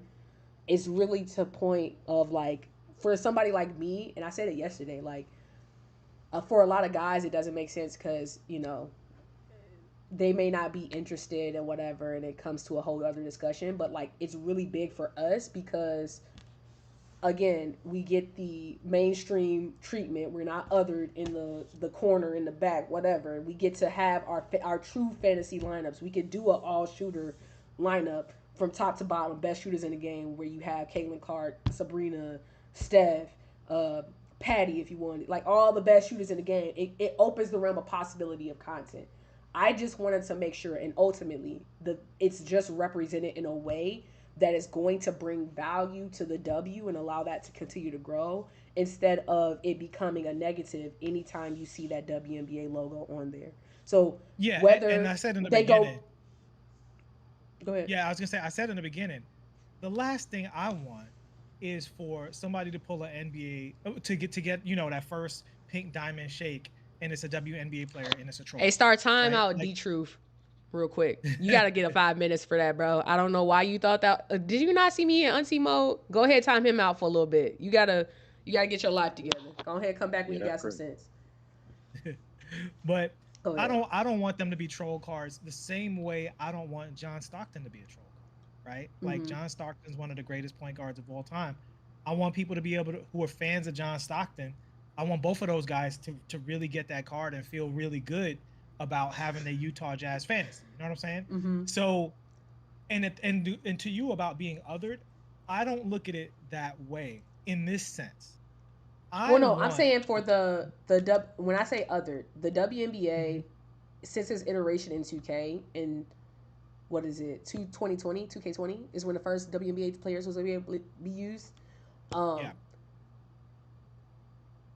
like it's taken them this long, partly because the community don't know how to act. Obviously, from my you can see from my chat, but um, the way that it's been implemented with the W, it's great, but it's just nobody is incentivized to play that mode unless you don't have the money to spend on the game, right? If you have money on, and this is goes from the bigger picture of the issues with 2K, with how rep works, how performance boosts are gated behind rep in multiple aspects. Like it doesn't allow you to move through the game freely without having to be at without being at a disadvantage, right?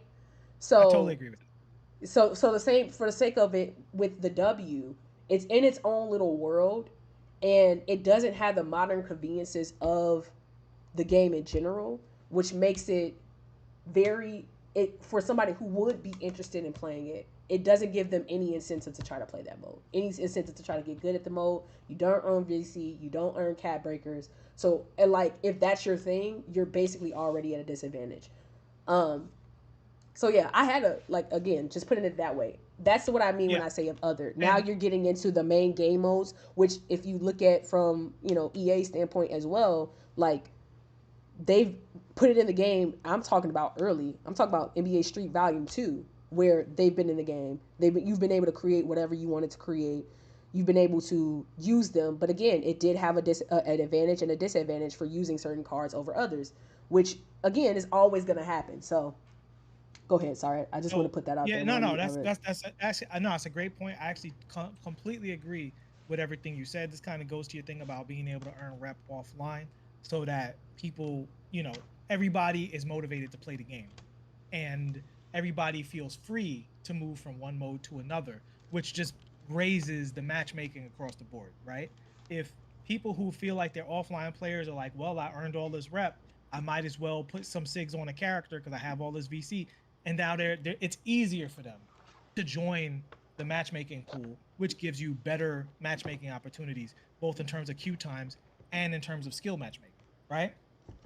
So I totally agree with that. What I'm saying is, when it comes to the game mode itself, the same way making the WNBA players taller lets the devs off the hook from making them effective and making really what they are, which is smaller players, effective. Having the WNBA as it, like just integrating WNBA completely across the board, it also lets them off the hook from having the WNBA be a good competitive basketball video game in and of itself. And the truth of it is, if that was the best mode in the game, there would be more people who played it despite the fact that it wasn't integrated into the economy of the game, right? But it's not the best mode in the game. It's obviously done on limited resources, both from an artistic and from a design standpoint. And so I'm a fan of when if I go to the park and it feels more like street ball, and if I go to the rec, it feels more like you just get with your boys and play. And then if I go to pro am or proving grounds, it feels like this is like league play, right? And if I play the play now, this feels like NBA game. And then if I play my team, it feels like NBA mode, right? I mean, NBA Mm-hmm. fantasy mode. And then if I go to the WNBA, that should also feel like its own thing that's equally awesome, and people should be able to say, "Oh no, I think that's the best mode in the game," and have a good argument for it, right? And what I always viewed as the obstacle, not to get to a whole different topic, but just to make this one comparison, the obstacle to my career is that the WNBA didn't have an integratable my career that was monetized the same way and produced the same way as the traditional way of getting players on board into online my career, which was offline my career. You build up your character versus the computer, you went through the story, you came out, put your VC in, and then you went online. That's how it was for most people. And nowadays, a lot of people just buy their build outright and they earn all of their stuff online, but there's still a big community that plays offline because they still want the feeling of like being on an NBA team. Here's the thing. In order for the WNBA to get that, the developers have to make that mode good. But in order for them to make that good, they have to make the identities of the WNBA players important. They can't just make them skins on male players, right? So those SIGs need to be figured out. Those jump shots need to be figured out in a way where it's like, this is actually a really good basketball game on its own merit. And here's how much that crosses over into the rest of the game. And be okay That I with don't that necessarily crossover. agree with. Well, in terms of, I don't necessarily agree with that part, because at the end of the day, 2K is a video game. And so, yes, the SIGs and everything should be great. I think it's, in terms of the SIGs and everything for the mode, is actually not that bad. The way the mode plays is not the problem. It's the way that the game is structured.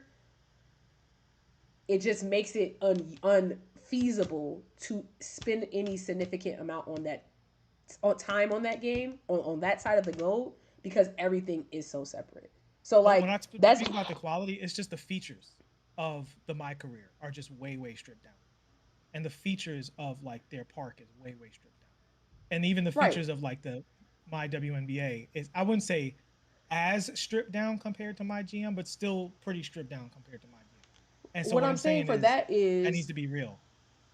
true, but I am of the mindset, again, it's a video game at the end of the day, and we don't have, everything does not have to be separate. Like, I get if you want it separate and you want the options to keep it, pure and whatever, do that. But I having the WNBA completely in a separate mode, their whole entire structure is separate, their whole entire story is separate. Like, that's a feel like an unnecessary burden that comes into now pushing technical limitations that 2K has no control over, right? So that aspect of it, I don't necessarily agree with, because again, it's a video game. At any other game that you go to, you have skins and it becomes that. And we don't have to hold that level of realism if you don't want to. You shouldn't be, we don't, 2K does not have to hold that level of realism for the sake of the game. It just doesn't have to if it doesn't want to. It's already been done in other games. If you look at the MLB mode, they have there, it's in the same story mode. The whole thing, MLB, it's in the same mode, right? Um NBA Street back in the day, same mode, same thing. It just, you basically just chose if you wanted to be a man or a woman. Your stats were not limited. You could do what you want to do, XYZ, right? We don't have to have it be a separate thing in order for it to be great. It could So, just but here's be here's my question. that's I the have a question game. about this. So I'm actually glad I'm talking to a fan of the WNBA because I have a question about this. There are some people now whose favorite player is Caitlin Clark, right? Not Yes. favorite female player, but favorite player, right? Yes. If they want to be, if they want to go against Caitlin Clark in a video game, or they want to be Caitlin Clark's teammate in a video game, it's not about realism. I think that's a false premise, as we've talked about repeatedly. I think it's more about the fantasy of an archetype, right? So the archetype is still containing the fantasy. And so if they went against Caitlin Clark and she was 360 dunking, does that retain their fantasy or do they break it? Right? Because now she has to be more like a player that she's not like in order for the WNBA to be directly translatable to the NBA.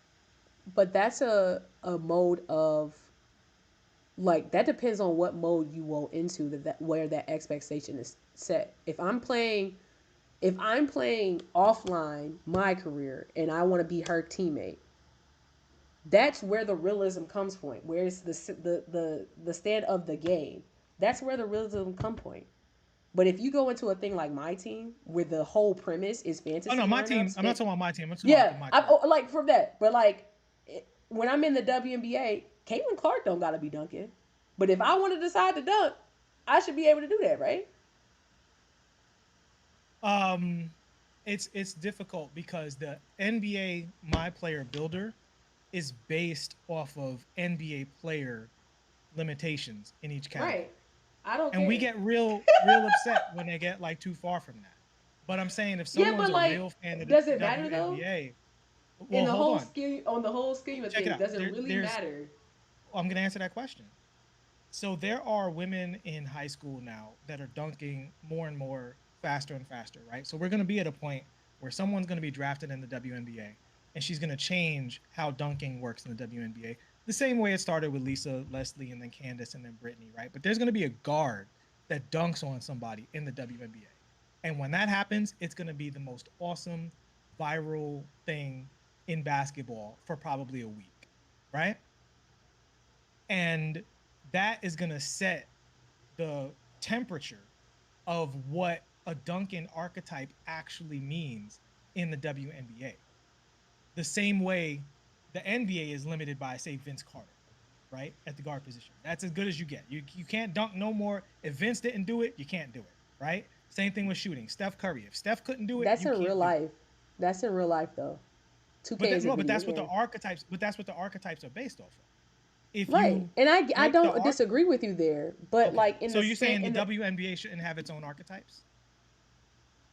if you want, it's based on what the consumer wants.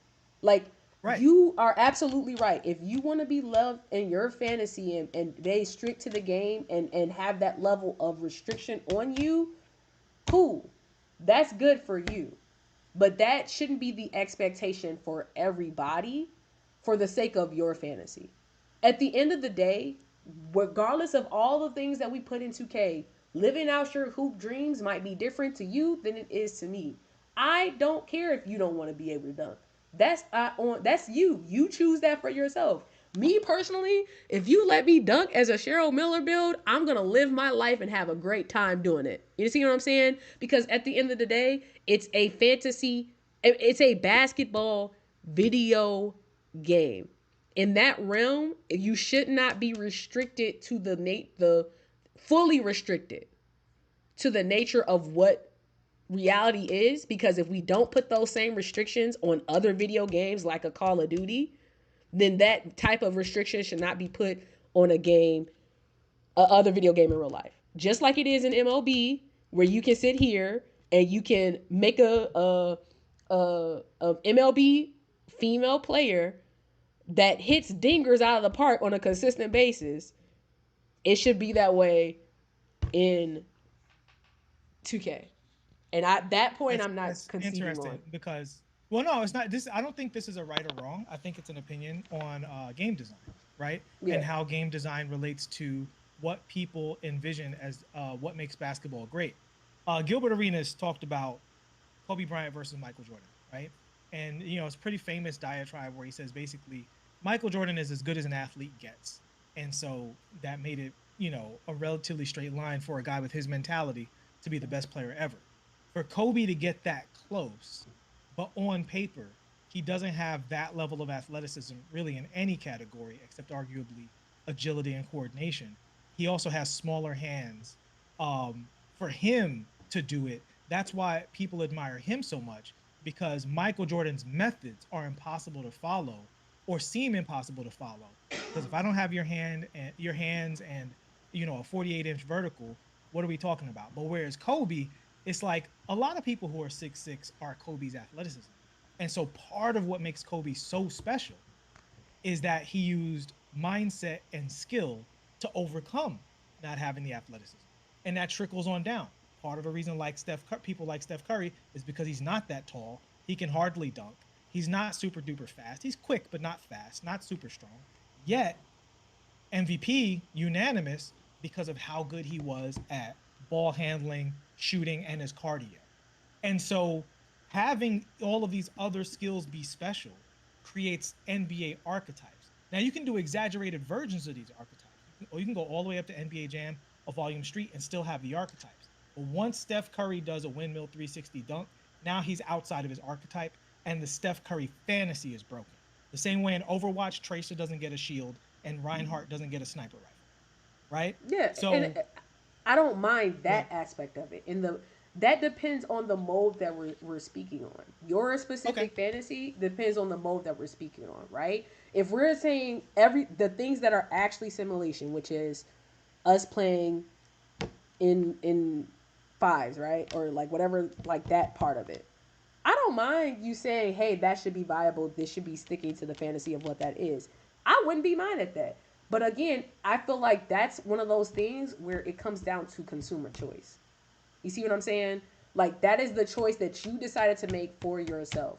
You should not have that restriction on everybody else just because you decided to do that. Because ultimately, video games are built to break restrictions.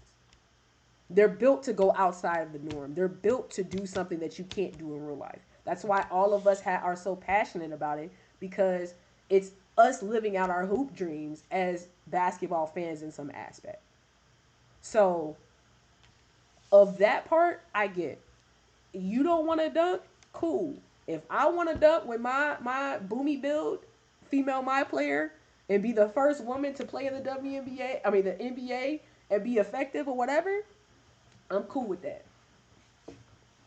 And when I say that, I'm so talking about like be like a consistent player, not like Nathan Lee Brown who just played for a couple of and games. so if you had that dunking archetype, would you want that to be limited by height, speed, shooting, ball handling? It Like, should would it still be be on the restriction of whatever the builder is for 2K, but because in it's a in video the game. NBA, in the my career in the NBA, those restrictions are based on, you know, Steph Curry is the greatest shooter. So if you are similar to Steph Curry, you can get these stats. If you want Steph Curry shooting and you want Russell Westbrook's athleticism, you're gonna have to make some compromises, right? Yeah, But it's based as it off should of be. the fact, but it's based off the fact that Steph Curry and Russell Westbrook exist, right? It's Yeah, not pulled and I'm completely out okay of with. thin air because it's based off a simulation. So everybody has to deal with those limitations when it comes to the NBA game. Like there are Right. limitations in the game because it is supposed to be a basketball simulation. So are you saying in the WNBA my career you don't want that to be a simulation? First of all, I don't think they need to be separate my careers, which I think it should just be one my career mode, right? Um, if you choose to be like it was, I think it's in live. If you are a woman, you go to the WNBA. If you are a man, you go to the NBA. Ultimately, one that frees up technical space for them to do more with the game, right? Just point out there because if you allow the consumer to choose what they want their experience to be, I promise you it will be a way better experience than 2K putting that restriction on us. Yeah, In I terms think a of symmetrical my career is a good idea. I agree with you. Definitely. like I think that would break a lot of the, because ultimately at the end of the day it's a skin. Like we have skins in any other mode, any other games. We don't say, oh my god, I'm using operator Rhea Ripley instead of operator what's his name, Woods. And I So she should move slow. She should move slow. She, well but actually like no, I nobody's disagree putting with that. you. I disagree with you on this point. The better NBA 2K gets as a video game, the more big important things like they added wingspan, they didn't used to have it, right? I think going forward, hand size is something that they are looking to make effective in the game. And I think also wingspan is affected by shoulder width in some cases. And so the more you do that, the less it becomes a skin and the more the player model actually matters. And we see this in other games, right? In Street Fighter, your player model is not just a skin, it's your hitbox. So the bigger you are, the easier you are to hit, the easier you are to cross up. In shooters, Tracer's model is not just a skin. If you give her Reinhardt's skin and the same abilities, it's going to be a much easier to shoot Tracer, which will lower her effectiveness. So skins are not just skins in a physical game where there are collisions, right? Collisions are based on the player model. And so I mean, but that's the extent of you're talking about a hero shooter compared to what 2K brings to the court. Like that's a it's a like we're going to the sense of I'm saying in terms of just playing the same type of style of the game. At the end of the day, 2K the gameplay loop is playing basketball. Whether you decide to do that ones, twos, threes, fours, fives, arcadey in my team, or more simulation esque in my career, whatever, however you want to play, you're ultimately doing the same thing, which is playing basketball. So if that is the case, if you decide that you want the limitation to be I'm gonna play this way for your character, cool, do that. For a second, thank you so much for the follow. But if I decide that I want my WNBA my player to dunk like she's you know the best player in the world, whatever, she's Vince Carter, let me do that. Why well does that restriction? why does well so the question the answer would be because we're basing this off of the WNBA, right? And you're Are saying we? you're basing it. Well, that's what I'm 2K basing it would say. off. It's a video game. It's a video Well, but game. 2K is saying. I mean, they spent millions and millions of dollars on pro play to capture how the real players move and act, right? So their answer would be, well, we're trying to make an authentic WNBA experience. That would be their answer. Yeah, offline. Not But what about realistic, not perfectly realistic, but authentic. But what I'm all, saying all is online? Online, what are we saying though? Like because we in tennis games, well, you say online's a different thing because it's governed by I mean, in archetypes. tennis, they don't have. I don't think Top Spin has where you can play male versus female. But if you did, But you don't need it. Like nobody asked for it in Topspin because the game is good and they don't care. Like no one cares about seeing you know Jovac versus Serena Williams because they're just totally fine with being Serena Williams and playing against Venus and Sharapova and Coco and all of these other players. Like that's what they yeah, want. but we're They want talking the about a women's tennis sport thing and that's they want the men's tennis that's thing. way more popular globally than basketball is. Like, arguably, we could say tennis is probably outside of football, real football, is probably the most popular sport in the world. Like the second most popular sport in the world. Well, So I'm actually glad you brought up that point. Women's tennis is more popular than the WNBA, right? yes, by So far, so yes, it's and you're saying not that's why it's debatable. allowed to stand. That's why you're allowed to stand on it. It's allowed to stand on its own as a sport. No, I'm saying for the sense of in general, the gameplay loop in Topspin doesn't change if you're Serena as opposed to Maria. If they decided to let Djokovic or Alcaraz play against Serena, that wouldn't be an issue to me either because the gameplay loop itself, their stats are consistent across the board, right? It's this. It could be the same way for 2K if we stop putting these realistic and archetype restrictions on that though. Like we're trying to put realistic restrictions because of height or whatever on the game. You don't do that in tennis because we know Serena Williams is fantastic. We don't have that same reverence for that than we do basketball. If we're being honest, we don't have that same But so in this type and of this is my mentality point. when it comes to tennis. It it's only that because the WNBA is not as popular as women's tennis. It's just the same way in the UFC. It's a great comparison, right? Like the UFC, women's fighters have been extremely popular since the Ronda Rousey era, right? So the women in the UFC are allowed to be totally their own archetype and play style because they're just people who are fans of that allowed to play that. They don't care about, oh, I want, you know, what's her name? Whoever, Chris Cyborg to fight John Jones. Like they Mm-hmm. don't they don't need that. Right?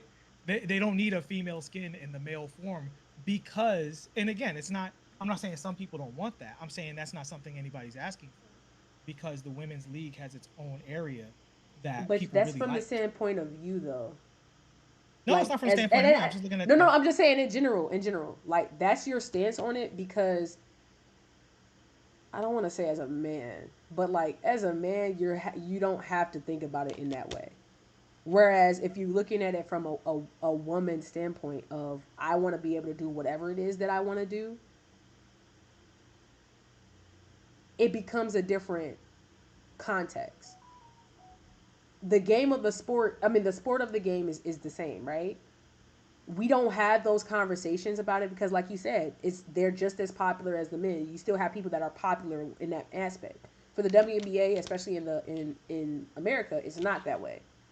But you giving real life restrictions to something that is literally a video game becomes a standpoint of, oh well, that's not, we don't have a precedent for it, so we shouldn't have to, we should only make it their play style the way that us. What if I don't want to be that on the game? The game, well, video games aren't an you escape. cannot want to you cannot want to be that. But what my answer to that would be right now, while the WNBA is at the beginning of an explosion in popularity, right?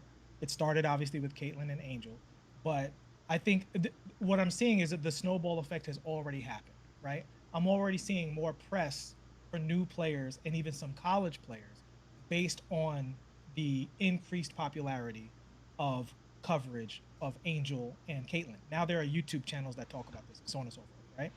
So we're at the beginning of a popularity explosion. And so the answer would be, or the question would be, well, are the fans of the sport going to want this to be its own thing, or are they just going to be want to be relegated to skins? Because the fans of the sport increasingly are going to identify with these popular players. They don't want to be Paige Beckers but taller. They just want to be Paige Beckers, and they just want to play against Paige Beckers on her level.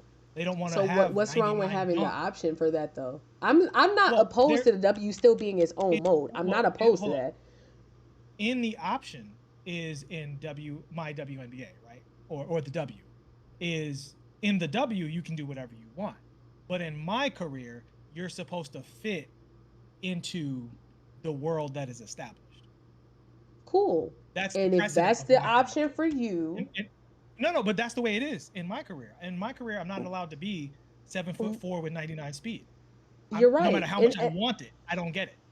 Right, but it stands of like when you go online, right? And you go to the city, which again is the creativity of it's an online park, whatever. You can decide, you can go and play regulation and play 5v5 in the pro am, or you can play in the park, right? You putting those restrictions on what women can do in a video game then now diminishes their value in what you're able to do online against other people. Because yes, we want the archetype of what we can do in real life. We want that part of the simulation. But then you put that online in the context of there's both men and women there, and now you're stuck in a realm of, yeah, you can shoot very well, but this build can shoot, as a guy can shoot and dunk because I put that limitation on what women can do. When at the end of the day, it's a video game, it's not that deep. Y'all make it deeper than it actually is. It's really not that deep. It's only deep for y'all because, and I'm not saying you specifically, but it's only deep for a lot of other people because now their egos is hurt. Because instead of showing me on a skin that is a male where you can kind of play it off, now you're getting worked by a female and I'm on the female skin and now you're upset. It hurts your ego. That's an ego thing outside of anything else. It's not a realism aspect because at that point, at the end of the day, it's a video game. That level of realism I agree with does not your have to be take put on. on a video game. Yeah, I agree Online. with your Online take on the specifically. element of ego. I do think there are some people who feel that way. I just think that there's a counter argument of what the ultimate vision of the WNBA would be. Ultimate vision of the WNBA, which we can both agree is extremely unrealistic, right? What we're talking about ultimate vision is that the WNBA has its own game that doesn't need the NBA the same way the WNBA doesn't want to need the NBA. But let me And ask it you a sells a question. bunch of copies and it has a great population. And the joy of it Using is that it draws a direct relationship to the sport that you're a fan using that point, your specific point, why don't they do that for Topspin? Well, they do. It's just inside the same game.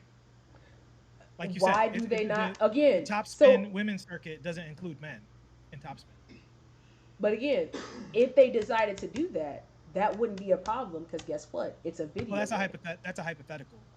I'm going off of what's True, there. but And what's both there in the and what's UFC. there in general though is what I'm trying to get you to understand. This is not something that is out of precedent for a basketball game. It's already been done before.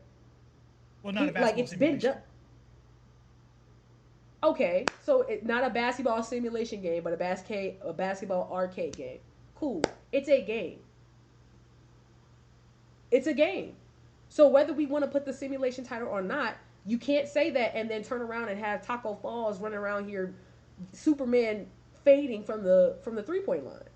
You can't put if you're gonna put that aspect of realism on the game, then put it on the game. Don't allow people to use animation canceling to get unrealistic dribble movements. You have to do it across the board because if not, that argument doesn't make sense.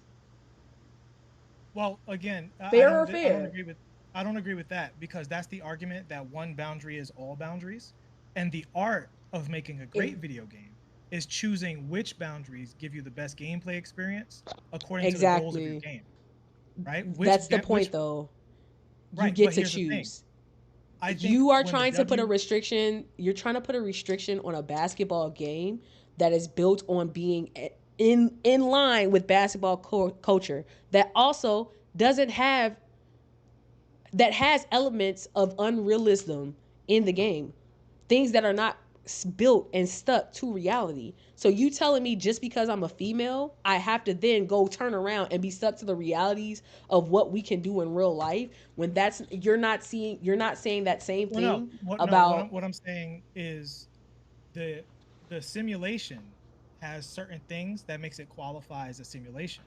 You can have skins on male characters, but then you no longer are eligible to say you are a simulation of the WNBA, right? So now the question becomes, where is the simulation of the WNBA happening and where is it not?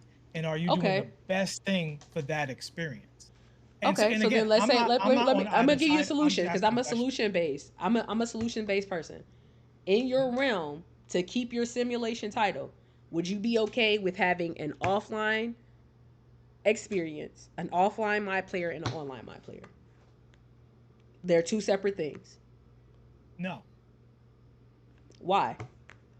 because the ideally, and this is one of my big problems with 2K, the offline my player onboards people to the online experience because you go from a super casual engagement of 2K, which is quick play, where you spend no resources, you just like I just turn on a basketball game to turn it on. And then you have people who have a version of quick play, but it's my career, where they go, I just turned a basketball game because I want to be on the New York Knicks and I want to play with Jalen Brunson and blah blah blah. But now already within that, they are starting to experience the simulation restrictions that translate to the game balance of the online environment. And that next step that they have is actually the starting five, right? And so ideally, you have this smooth onboarding process from offline to online. And the only people who are completely accepted from that are the people who say, I'm never going online. I'm just going to make a 7'4", 99 everything player, I'm just going to win 10 championships in a row in my GM. And those people tend not to ever care about going online. But a large portion of the people who play offline want to transition into online. And if they're going to transition into online, they have to transition with the same balance and the same archetypes. Okay. So again, we're talking about balance. So why is the balance of now in the W, if I decide that I want to be a woman based on your logic, I want to be a WNBA player. Why is that now my restriction is I'm only regulating to be a great shooter, a great layup maker, a great um uh defender. I can't even though men in the game based on your logic can dunk the ball at the high rate, can shoot the ball at a high rate, can defend at a high rate, can rebound the ball. They have the option to be more than one thing. Why are you now putting that restriction on me just because I want to be a female live player? Well, the answer would be if you take someone. The answer would be the WNBA is supposed to be its own gameplay experience that feels good. But why does it have to be when you have integrated leagues in real life? When you have integrated what in real life? You have integrate, and I'm saying integrated like experiences in park, in a basketball environment. Why does it have to be that based on your logic? Well, I didn't say it has to be that. I'm saying if you are going to have a great WNBA experience, then that is going to be based on the WNBA. And if you're saying, but that's okay, your perspective of it. If that's the restrictions, sorry, go ahead. Well, that's what they're trying. Well, that's what they're trying to do with the NBA game. I'm just saying they would be treating them both the same. When I make my but like in that one, in that aspect of it, again, I see where you're coming from of them trying to make an authentic simulation to what happens in the WNBA, what happens in the NBA. That part is not debatable. I get that. However, when we get to the online culture of what the game is, which is already has a level of unrealism to it, why does that restriction have to be placed when ultimately it's a video game? You can make whatever that you want to make in the realms of what the builder restricts on the game. When you go online. Because the builder is based off of the players. True. Okay. So if it's based off players and I decide that my WNBA player is going to be a mix of Candace Parker and Vince Carter, why is that a problem? Because Vince Carter never played in the WNBA. Again, it gets we playing together in the park though. Okay, but if we playing together at the rec, we're playing together in the Candace park. Parker played versus Vince Carter, prime Vince Carter in the park, it would be a different experience.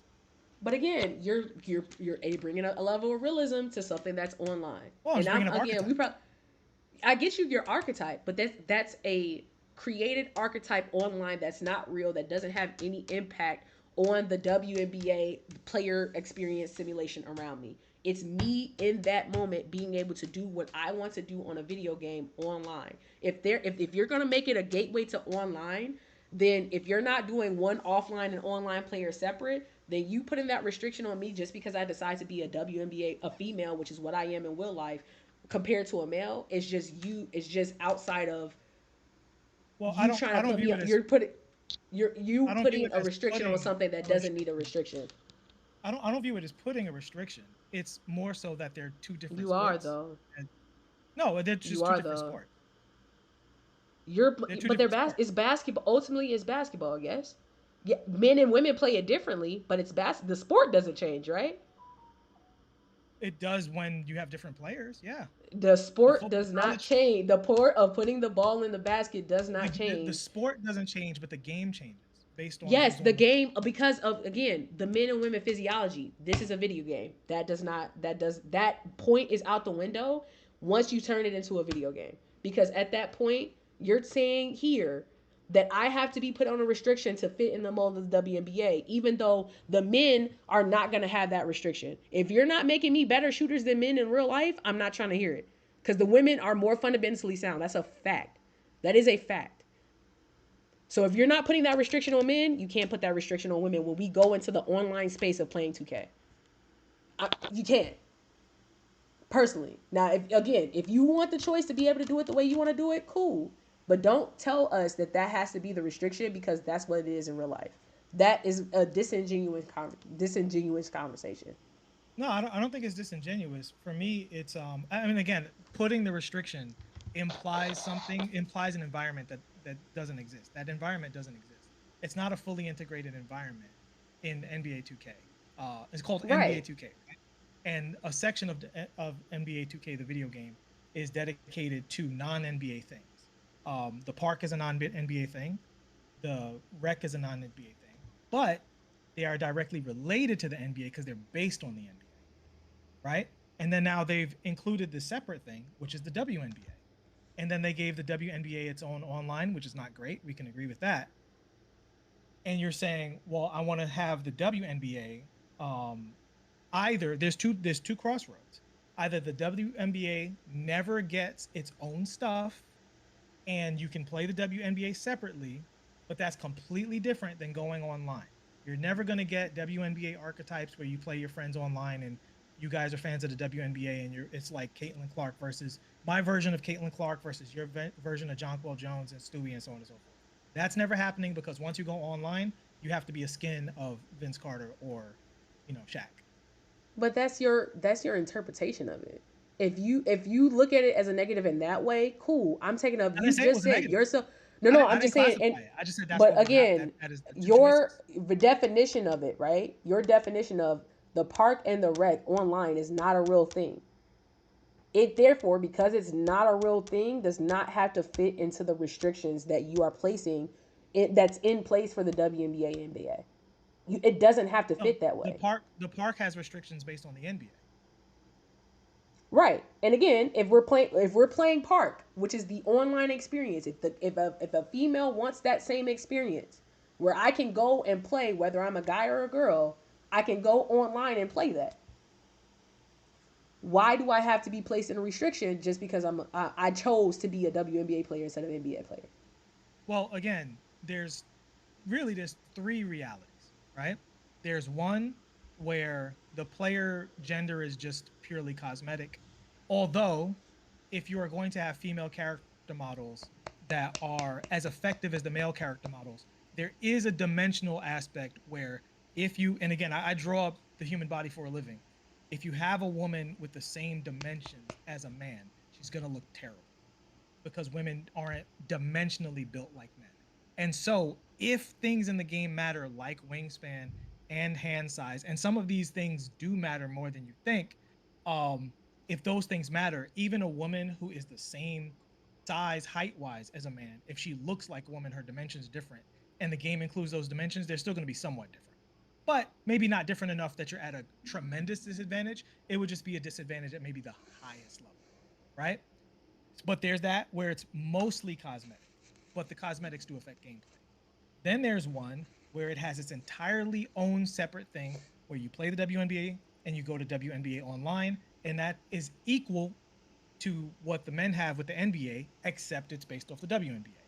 Now, I'm not saying if that's positive or negative, I'm saying that's another path. The third path is where you say, we're going to have the WNBA, its own online, and then we're going to have online, right? So you have two onlines, one for everybody and one for just the WNBA. And in the two onlines, you would go, well, if I'm based off of WNBA players and you're based off of NBA players, I'm going to be at a disadvantage. To which the answer would be, yes, you are. But maybe you can make an archetype that can work to some degree. But at the end of the day, if you want to make the best players, you're going to have to do what everybody else does and make the meta players. And those are going to be based off of the archetypes that we all know in meta. I'm not And saying I'm which of a those choices are better. I'm saying those are the three options on the table. Yeah, and I'm saying the first option is probably the best option because at the end of the day, for the consumer value, like it's a video game. We all want to be slashers. We all want to be shooters. We all want to be rebounders. Whatever your role fits into, lockdowns, whatever. Like that's what your role fits into. But at the end of the day, our builds in general, though they may be based on NBA players, go beyond what most NBA players can do. Most great shooters, like a Steph Curry level, cannot dunk. They are not great dunkers. They do not dunk consistently. They stay under the rim, right? So like what we do as players in my career is totally outside of what really is in the NBA. Yeah, they might give you I don't a concede that point at all. I actually think the opposite is so true. if I'm six, my 6'2" right now, again, my 6'2" right now can shoot very well at a high rate from super deep, has crazy handles, can pass extremely high, and I still have an 89, 80, 87, 88 dunk. I get contacts. So Okay. that's outside of a level of that shooter is not dunking at that level. Period. No, that's They not don't true. get Dame contact. Lillard, Dame Lillard was really athletic when he first came in the league. He will, but Usually, again, as he got older, what happened? He yeah, became but more of a shooter you're instead of a taking dunker. no. I mean, he could always shoot super duper well. And But the thing again, is, it's like outside of, but again, we're shooting. going outside of the norm for the position, Well, right? no, it's If not you are about the great norms. shooters, It's about again, balance. but that doesn't have balance then, because I can do everything at a high rate. But you're telling me as No, a female, I'm not gonna have the ability to dunk because well, no, that's no. not what we Before do we in the go WNBA. to the female thing, we have to lock down the point about balance. I think actually the opposite is true. They actually watered down NBA players for my career, which you'll see if you take your my career stats and put them on an NBA player. They actually are like an 85 overall, right? And so what they do is they say you can have a balance of what you can do. But here's the thing, and this is basically what the comp community is based off of. In regular, average skill gameplay, a 92 three-pointer is equal to a 99 three-pointer. A 91 steal is equal to a 99 steal. But once you get into the comp level where edge case skill is needed, now those 99s become more important and those sacrifices become more apparent. And those things that your build can't do gets put onto other builds, right? So, which is why you'll see, and again, you play in the comp community, you'll see comp players with no dunk because they want shooting and passing. And they go, no dunk, no defense, right? Right. So yeah, so I think the opposite is true. If you have to pay more dearly in the park for a 99-3 than you have to do on an NBA roster, where it gets juiced more so is the badges and the SIGs. But that's just mixing and matching because the SIGs aren't supposed to have an inherent value. They just do because the game doesn't have enough good SIGs in the game. You know what I'm saying? So I don't co-sign that idea that the park is inherently less restricted than the NBA. I think in many ways it's more restricted when you talk about balancing attributes. It's less restricted when you start talking about the SIGs that you put on people because the NBA players are based off of themselves. And no matter what, Vince Carter is never going to get Kyrie Irving's dribble SIGs if he's going to be Vince Carter. He's locked into But who Vince Carter is. that's my point though. Like the restriction of it again, and I mean, we all know that the attribute is not what matters the most. It's the badges and the animations.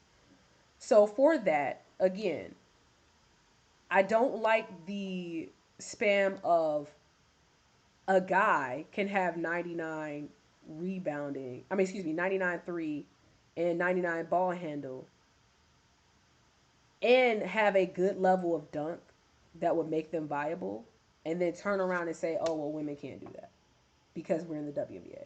I think in a video game that makes no sense. Online in a video game that makes no sense. But I get where you're coming from for it. I just can't subscribe to that where because again, it's picking and choosing what level of realism we want in the game. Personally. Yeah, So and you we look can at it agree to as like, disagree on that, yeah, but we like can agree to I disagree. can't. But again, I'm not saying which reality is right and which is Mm-hmm. wrong. I'm saying that when it comes, and there's a reason for this that I keep bringing this up. When it comes to having a game of the WNBA that actually honors the WNBA game and says what many, and you're a fan of it, so you've heard many WNBA players say this. I don't need to be compared to male players. I don't need to do what male players do. My game is good enough. We're putting out a good product. This is good basketball, right? Right. We don't need to lower the rims. We don't need to dunk. We don't need to be like you. We can be like ourselves and be good. And if you're going to create a video game that follows that same philosophy, then it's going to be based off the WNBA. Now, is that fun and balanced and creates a good online mode and all that stuff? Separate discussion. But the point is, right now, while the WNBA is still in its genesis of its first real popularity boom, it's easy to say, well, we don't need to have it be too realistic to the WNBA because we just want people to be able to play with each other no matter what their gender is. And that's totally valid. That's the thing you like, we're disagreeing. I'm not disagreeing with you. I think what you're saying is valid. I just think it's valid for some people and it's not valid for other people. Who is it not valid for? It's not valid for people who are real fans of the WNBA and want to only play women's basketball. They want to live the fantasy of what women's basketball in real life has presented as a platform from which to create a video game. Now, while that number is small, it's not, or relatively small, it's not really a big deal to sacrifice that number. But as the sport gets more and more popular, the more I think there's going to be a larger amount of people that, similar to the way women's tennis players in topspin have no interest in integration, women's players in the UFC have no interest in integration. And when we say women's players, I'm talking about the video game character because males Mm-hmm. and females both play both, right? Some females, their favorite player is going to be Kobe, and they just want to play Kobe in the game, right? And some males, their favorite UFC fighter is going to be, I cannot believe Nunez. That's what I was thinking of. Amanda Nunez, right? Mm-hmm. She's Amanda, actually one of my yeah. favorite fighters. Love Amanda Nunez. So yeah, I just want to play. I just want to go through the women's division and fight Amanda Nunez when she's at the peak of her powers, and I want to beat Amanda Nunez. I don't want to be 6'4" and beat Amanda Nunez. You know what I'm saying? Like that's no. I want to beat Amanda Nunez on her terms. And so the way those people feel and the dopamine rush that they get from doing that way would be sacrificed if you make them skins, which is totally fine. That's a way you can go. I'm just saying that the more popular the WNBA gets, the more it's going to be viable to have a bigger, better, more viable WNBA game that doesn't rely on the male experience, doesn't need the male experience. And I can see your standpoint of it. I think it's gonna be different in terms of basketball culture only because it's been done before. There hasn't been a push to have it be completely different to wherever, because regardless of what we say of the authentic experience, the authenticity of it, at the end of the day when you get on a video game you want to have fun however you want to have fun in that moment. And so my point of it is the online experience specifically that I'm talking about for 2K. That's one of those things where we need to get to the point of what's going to be fun online in general instead of putting restrictions on it based on an offline experience that could be separate if we wanted it to. And again, it's whatever the 2K is ultimately going to end up doing, but I don't ever want to put out there that the restriction has to be there for a video game because not a normal restrictions we see when it comes to games. It's just only said like that when we get to the points of, again, where people's egos get into it, where it becomes a I don't want women to be dunking on me. That's the only context a lot of times it's being used under. And you might, again, you're not using it in that context, but that's where it becomes to. That's where the norm defaults to. And ultimately, the reiteration of it's a video game, it's whatever 2K wants it to be, has to come into place because online is not tied to any league. It's not tied into anything. Your players may have archetypes based on men and women in real life, but the ecosystem of what 2K is in online play is built to whatever they want it to be, whatever balance they want it to be. You know? So Yeah, and I'll leave you with this because I do got to start getting ready for my show. There's two things I'm curious about. One, for the growing fans of the WNBA, I'm curious what they would prefer because I don't like to make people a monolith, and I'll say I actually don't know. I don't know if more true fans of the WNBA who like go to games and have favorite players and stuff like that, I don't know if they would rather just be able to hop on NBA 2K and look like a female player but play like a male player, or if they would rather have their own game mode. And there's one particular piece of content that I think speaks to this a lot. And you'll see guys like Joe Knows, a lot of other content creators will make a player archetype just like an NBA player, right? mm-hmm. This is how you make Kyrie Irving, but he's viable for online. Maybe change the sig here, we'll change the sig there. But at the end of the day, he's a I always 6'2", give two versions. right? He's So right. so like Here's the one that's super authentic, and here's the one that it still feels yes. mostly like Kyrie, but it's better. It's better for you, right? I do that for WNBA too. So like in the male builder, Like I make WNBA builds all the time, and they are true to their height. They're true to their, well, not always. If I make a post player, I'll make it like so they can actually do what they can do. Like, but Right. in terms of their stats, I go based on whatever they play. But then I give an optimized version for the people who want to be able to do what they want to do online, right? For the meta of 2K. So again, it's one of those things where it's just the standpoint of it, like the simulation comes of however you want to bring it online. If I want to be authentically Caitlin Clark or authentically Angel Reese, I could do that. And the builder should allow for something like that. But if you want to be authentic, the inauthentic, unprecedented Dominique Malunga, who has the ability to dunk on people, has the crazy handle, kind of like Wemby at 6'6" for a woman, which is unprecedented in the WNBA. I want to be able to have that aspect. Or if I just want to be a 7'4", never before seen Boomy Wembayama build going in 7'4" crazy with all these different aspects. Like I don't think in a video game that should be a restriction based on the limits. When again, online is a different platform. Yeah. And I do gotta go, so I will leave you with this. Mm-hmm. I don't think what you want is inherently bad at its base level, but I think once you start integrating those things, you have to ask, is this best for the game? And when I say the game, and this is something I probably my biggest problem with 2K. I think so many of their decisions are not made with what they think will be objectively better, but it's made with what will make more money and blah blah blah. And every game company isn't like that. Some are, some aren't. Some game companies say, this is how much money we make, but this is what we want to do. And here's, where we're going to go with that. And we're going to make the best game possible and try to make the most money from the best game. As opposed to, we're going to make the most money possible. And then within that, we'll do what we can to make a good game. Two opposing philosophies, right? So when I say what's best for the game, the people genuinely making the game saying, this is the best possible online basketball game I could make. Now, it goes to who you're making it for, right? And I think there's essentially, for our discussion, there's basically three crowds. There's the NBA 2K crowd, there's the NBA crowd, and there's the WNBA crowd. That's oversimplified, but those are the three crowds. And my only question is, with what you're talking about, is that better across the board for all three crowds involved? Because when I think about the fantasy of, you know, a Joe Knows or a content creator who's specializing in the WNBA, but doing Joe Knows style content, being like, this is the best insert WNBA player archetype you can possibly make for the WNBA meta, and so on and so forth. And we squeezed out this much dunking and this much shooting and blah blah. But if you choose these SIGs, it looks like that.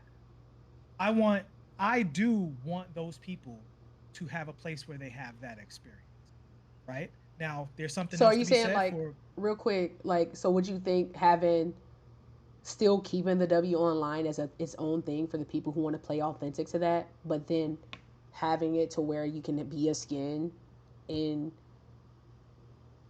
my career is a solution for that or whatever? Like I'm just throwing things out there. No, that's a great question, and I'll answer that in specifics. The value, I think the value in that is twofold. So the answer to your question is yes. Having the W online be its own thing, where all of the archetypes are based off the WNBA. Because here's the actual solution.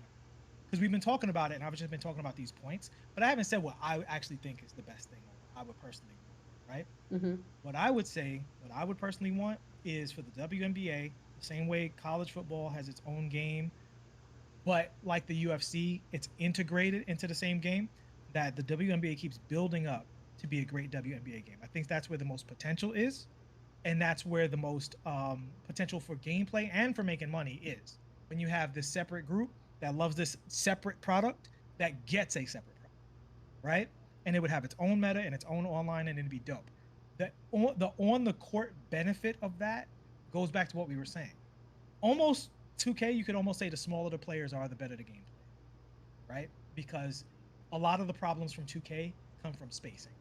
And so smaller players leads to better spacing, which leads to different styles of gameplay opportunities. And if people could go to the WNBA and have that experience, I think that'd be super dope. Now, the solution for what you're talking about in terms of skins and the My Player Builder, context, I'm a professional artist and I draw people for a living. So when I talk about this, I am speaking in specifics of my experience with this sort of deal. The solution would be that certain archetypes allow you to have different body types, like it has right now. But one of those body types is a female body type, right? The challenge comes in because to have cool looking archetypes, male or female, you are basing this off of the human body in its ideally best light for the thing you're creating. And I'm telling you right now, if you had a woman with Wemby's dimensions, it would look absolutely crazy.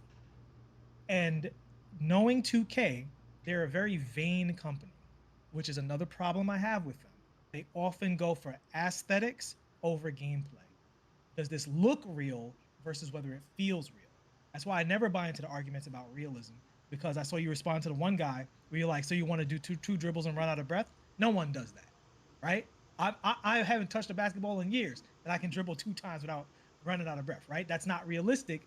That's you guys trying to balance the look of a game and not wanting it to look like a clown show. And the reality is, if you simply had the skins without the consideration for the aesthetics, visually it would be a clown show. And ultimately, I do not think that would be the best for a 2K art team that has struggled in the last couple of years, in my opinion, on some of the fringes. I think, especially with their female character models, I don't want to Oh yeah, give don't get me people who started. barely, right, you can barely do a female Don't get me character model started in the on those first place. skins. Right. Now I want you to do one that looks like Wemby. Like, what are we talking about? One that looks like Giannis? A female that looks like Giannis and looks good? That's a tall task for the talent on your art team right now. Right? So I'm thinking of this in terms of actual implementation. I would say the road in the immediate future would be there are archetypes that allow for a female character model, and you have them look as good as possible, and you start there. You don't have to get everything on day one, but let's say that day one step is a step of visual and gameplay quality, and we start there. And then the WNBA continues to have its own separate thing and becomes a robust mode in its own right. That's my closing statement on that. That would be my actual feedback. I got you. Look, I appreciate y'all. Again, let the people know where they can find you because you were making some people. You But got yeah, some y'all, fans in the chat. Let me actually pull them up so Instagram.com. y'all can see them. Yeah, Instagram.com/Nelson Blake 2 is where you can find me. You'll see my artwork there. That's usually updates on the stuff that I'm doing. I'm not on Twitter too much, but you guys can follow me there. I might occasionally jump into a NBA 2K fracas because I know a lot of the players in the scene of the devs, so I'll sometimes chop it up. But generally these days, I'm mostly focused on art and music, and that's what I'm enjoying a whole lot. So you can find my work there. All right. Well, I do appreciate you for pulling up. It's always good talking to you, different I thought it was a good talk. perspectives. Boom. Was it? It Did this fit the was. criteria? What you wanted? It did. I think a lot of people again feel again. He just notated in the chat. Y'all make sure y'all go show him some love. Everything. Go check out his music. If you're in the New York area, go check out his show. It's on his Twitter. I will say, I just wanted to show a adult conversation of two different opinions being had to where we can come to common ground on certain things, and then the things that we didn't come to common ground on, we keep it moving. There wasn't no disrespect. There wasn't no, well, I think you're terrible. I don't want to listen to you. We can listen and have conversations. He kind of changed my opinion a little bit on scaling heights. A little bit. I can see it working in that realm of what he's saying. Like that was one of those things where you guys have to be able to have healthy conversations and get to a point where it doesn't become a disrespect fest. And I appreciate him keeping respectful, even when I got a little like look, like a little emotional. It's still, it's good for the community to see because we don't get to see it very often. But chat, I'm hungry. My dad has been back for like an hour waiting for me to get off of this. So I am always willing to have WNBA conversations, willing to have game conversations, and be able to have things that we can kind of go through. Even on I know it looks crazy. I'm looking at my drop frames. It's insane. I'm on hotel Wi-Fi. Y'all gotta forgive me. Either way, I appreciate y'all. I love y'all. And yeah, I will be back. Maybe I probably won't be back until I get back home. So I'm gonna see y'all later. You got anything else you want to say before I dip out of here? No, I just that boom. Thanks for having me on. I'm down to have discussions with you anytime about the state of the game because, as you said, I think ultimately having these discussions with actual context, and I will say this above everything else, well, this community spends a lot of money and time on this game, and my thing overall is for the community to stop fighting each other and start focusing on the billion-dollar company that is sucking the time and resources out of your life and focusing on making sure you're getting a return on your joy, and I think that just involves the community holding them accountable. And the more the community, whether it's the sim, the arcade, the dribble heads, the comp community, my team, the more everybody argues with each other, the less clear your desires are to the company. And one thing I know for an absolute fact, because I've spoken to everyone, every section of this community, all of those that I mentioned and some that I did not mention. And I've had extensive conversation with several developers at 2K over the course of years. One thing I know for a fact is, for the most part, I could write up a sheet of paper that everybody wants these things. And I think the most healthy thing for the community is to put the devs and the shareholders to the fire and say, we all want this. Stop the shucking and jiving, the hemming and hawing, the we don't know if this will be well received crap. These are the 10 to 25 things that everybody wants more of, improved, included, brought back, taken out.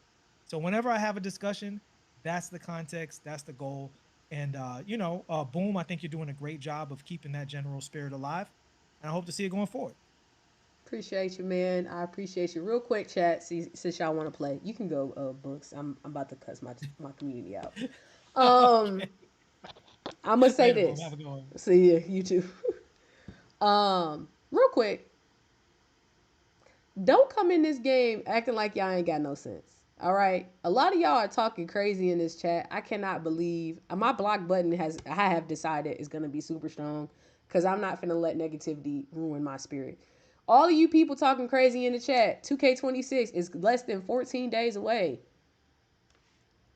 If y'all think I'm bad at this game and y'all think I suck or y'all have whatever conversations y'all want to have while y'all sitting behind a keyboard, please pull up. I done had community runs for 3 weeks now, or excuse me, 2 months now, and I have let y'all lower my win percentage to a 78. I haven't been a 78 in 2K since like 2K21, 2K20.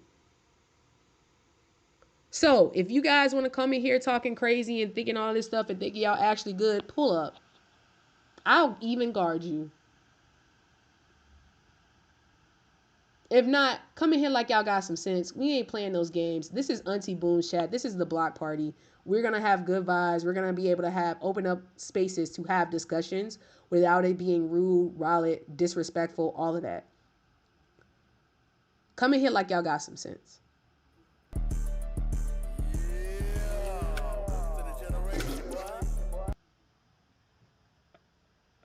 I need you to stop making different changes to your intro. Anyways, chat, I'm about to get out of here. I will not be back until I get back home, chat. I'm on vacation. I'm going to go and actually have my vacation. Real quick with the WNBA news, we can go over it real quick. It's kind of frustrating, if I'm going to be honest, because there's not really much here. One, I think this is kind of confirming that we are not getting WNBA my players. I don't, in terms of my in the city, I don't think we're getting them because this does have a W online. It has its own My Career mode. It doesn't give much and it doesn't show us, which has me a little worried that either A, it's going to be the same as it was last year. B, it's something new they just didn't show us. But like,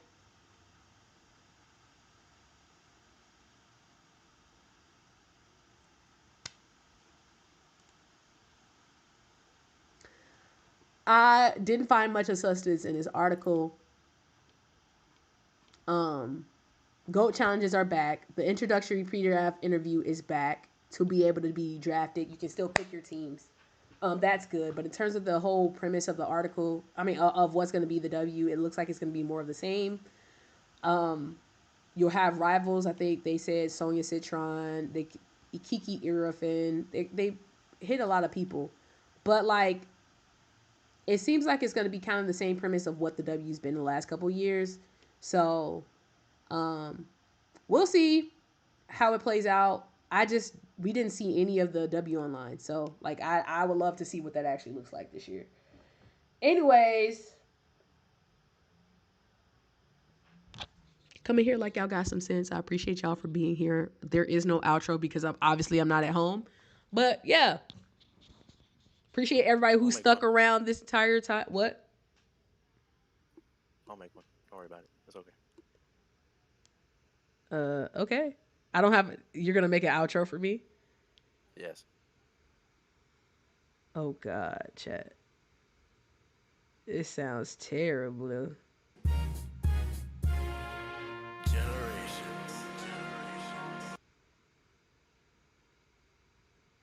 I don't want that to be my outro, chat. Whatever, chat. Good night. Extravagant. Enjoy your night. Goodbye, chat.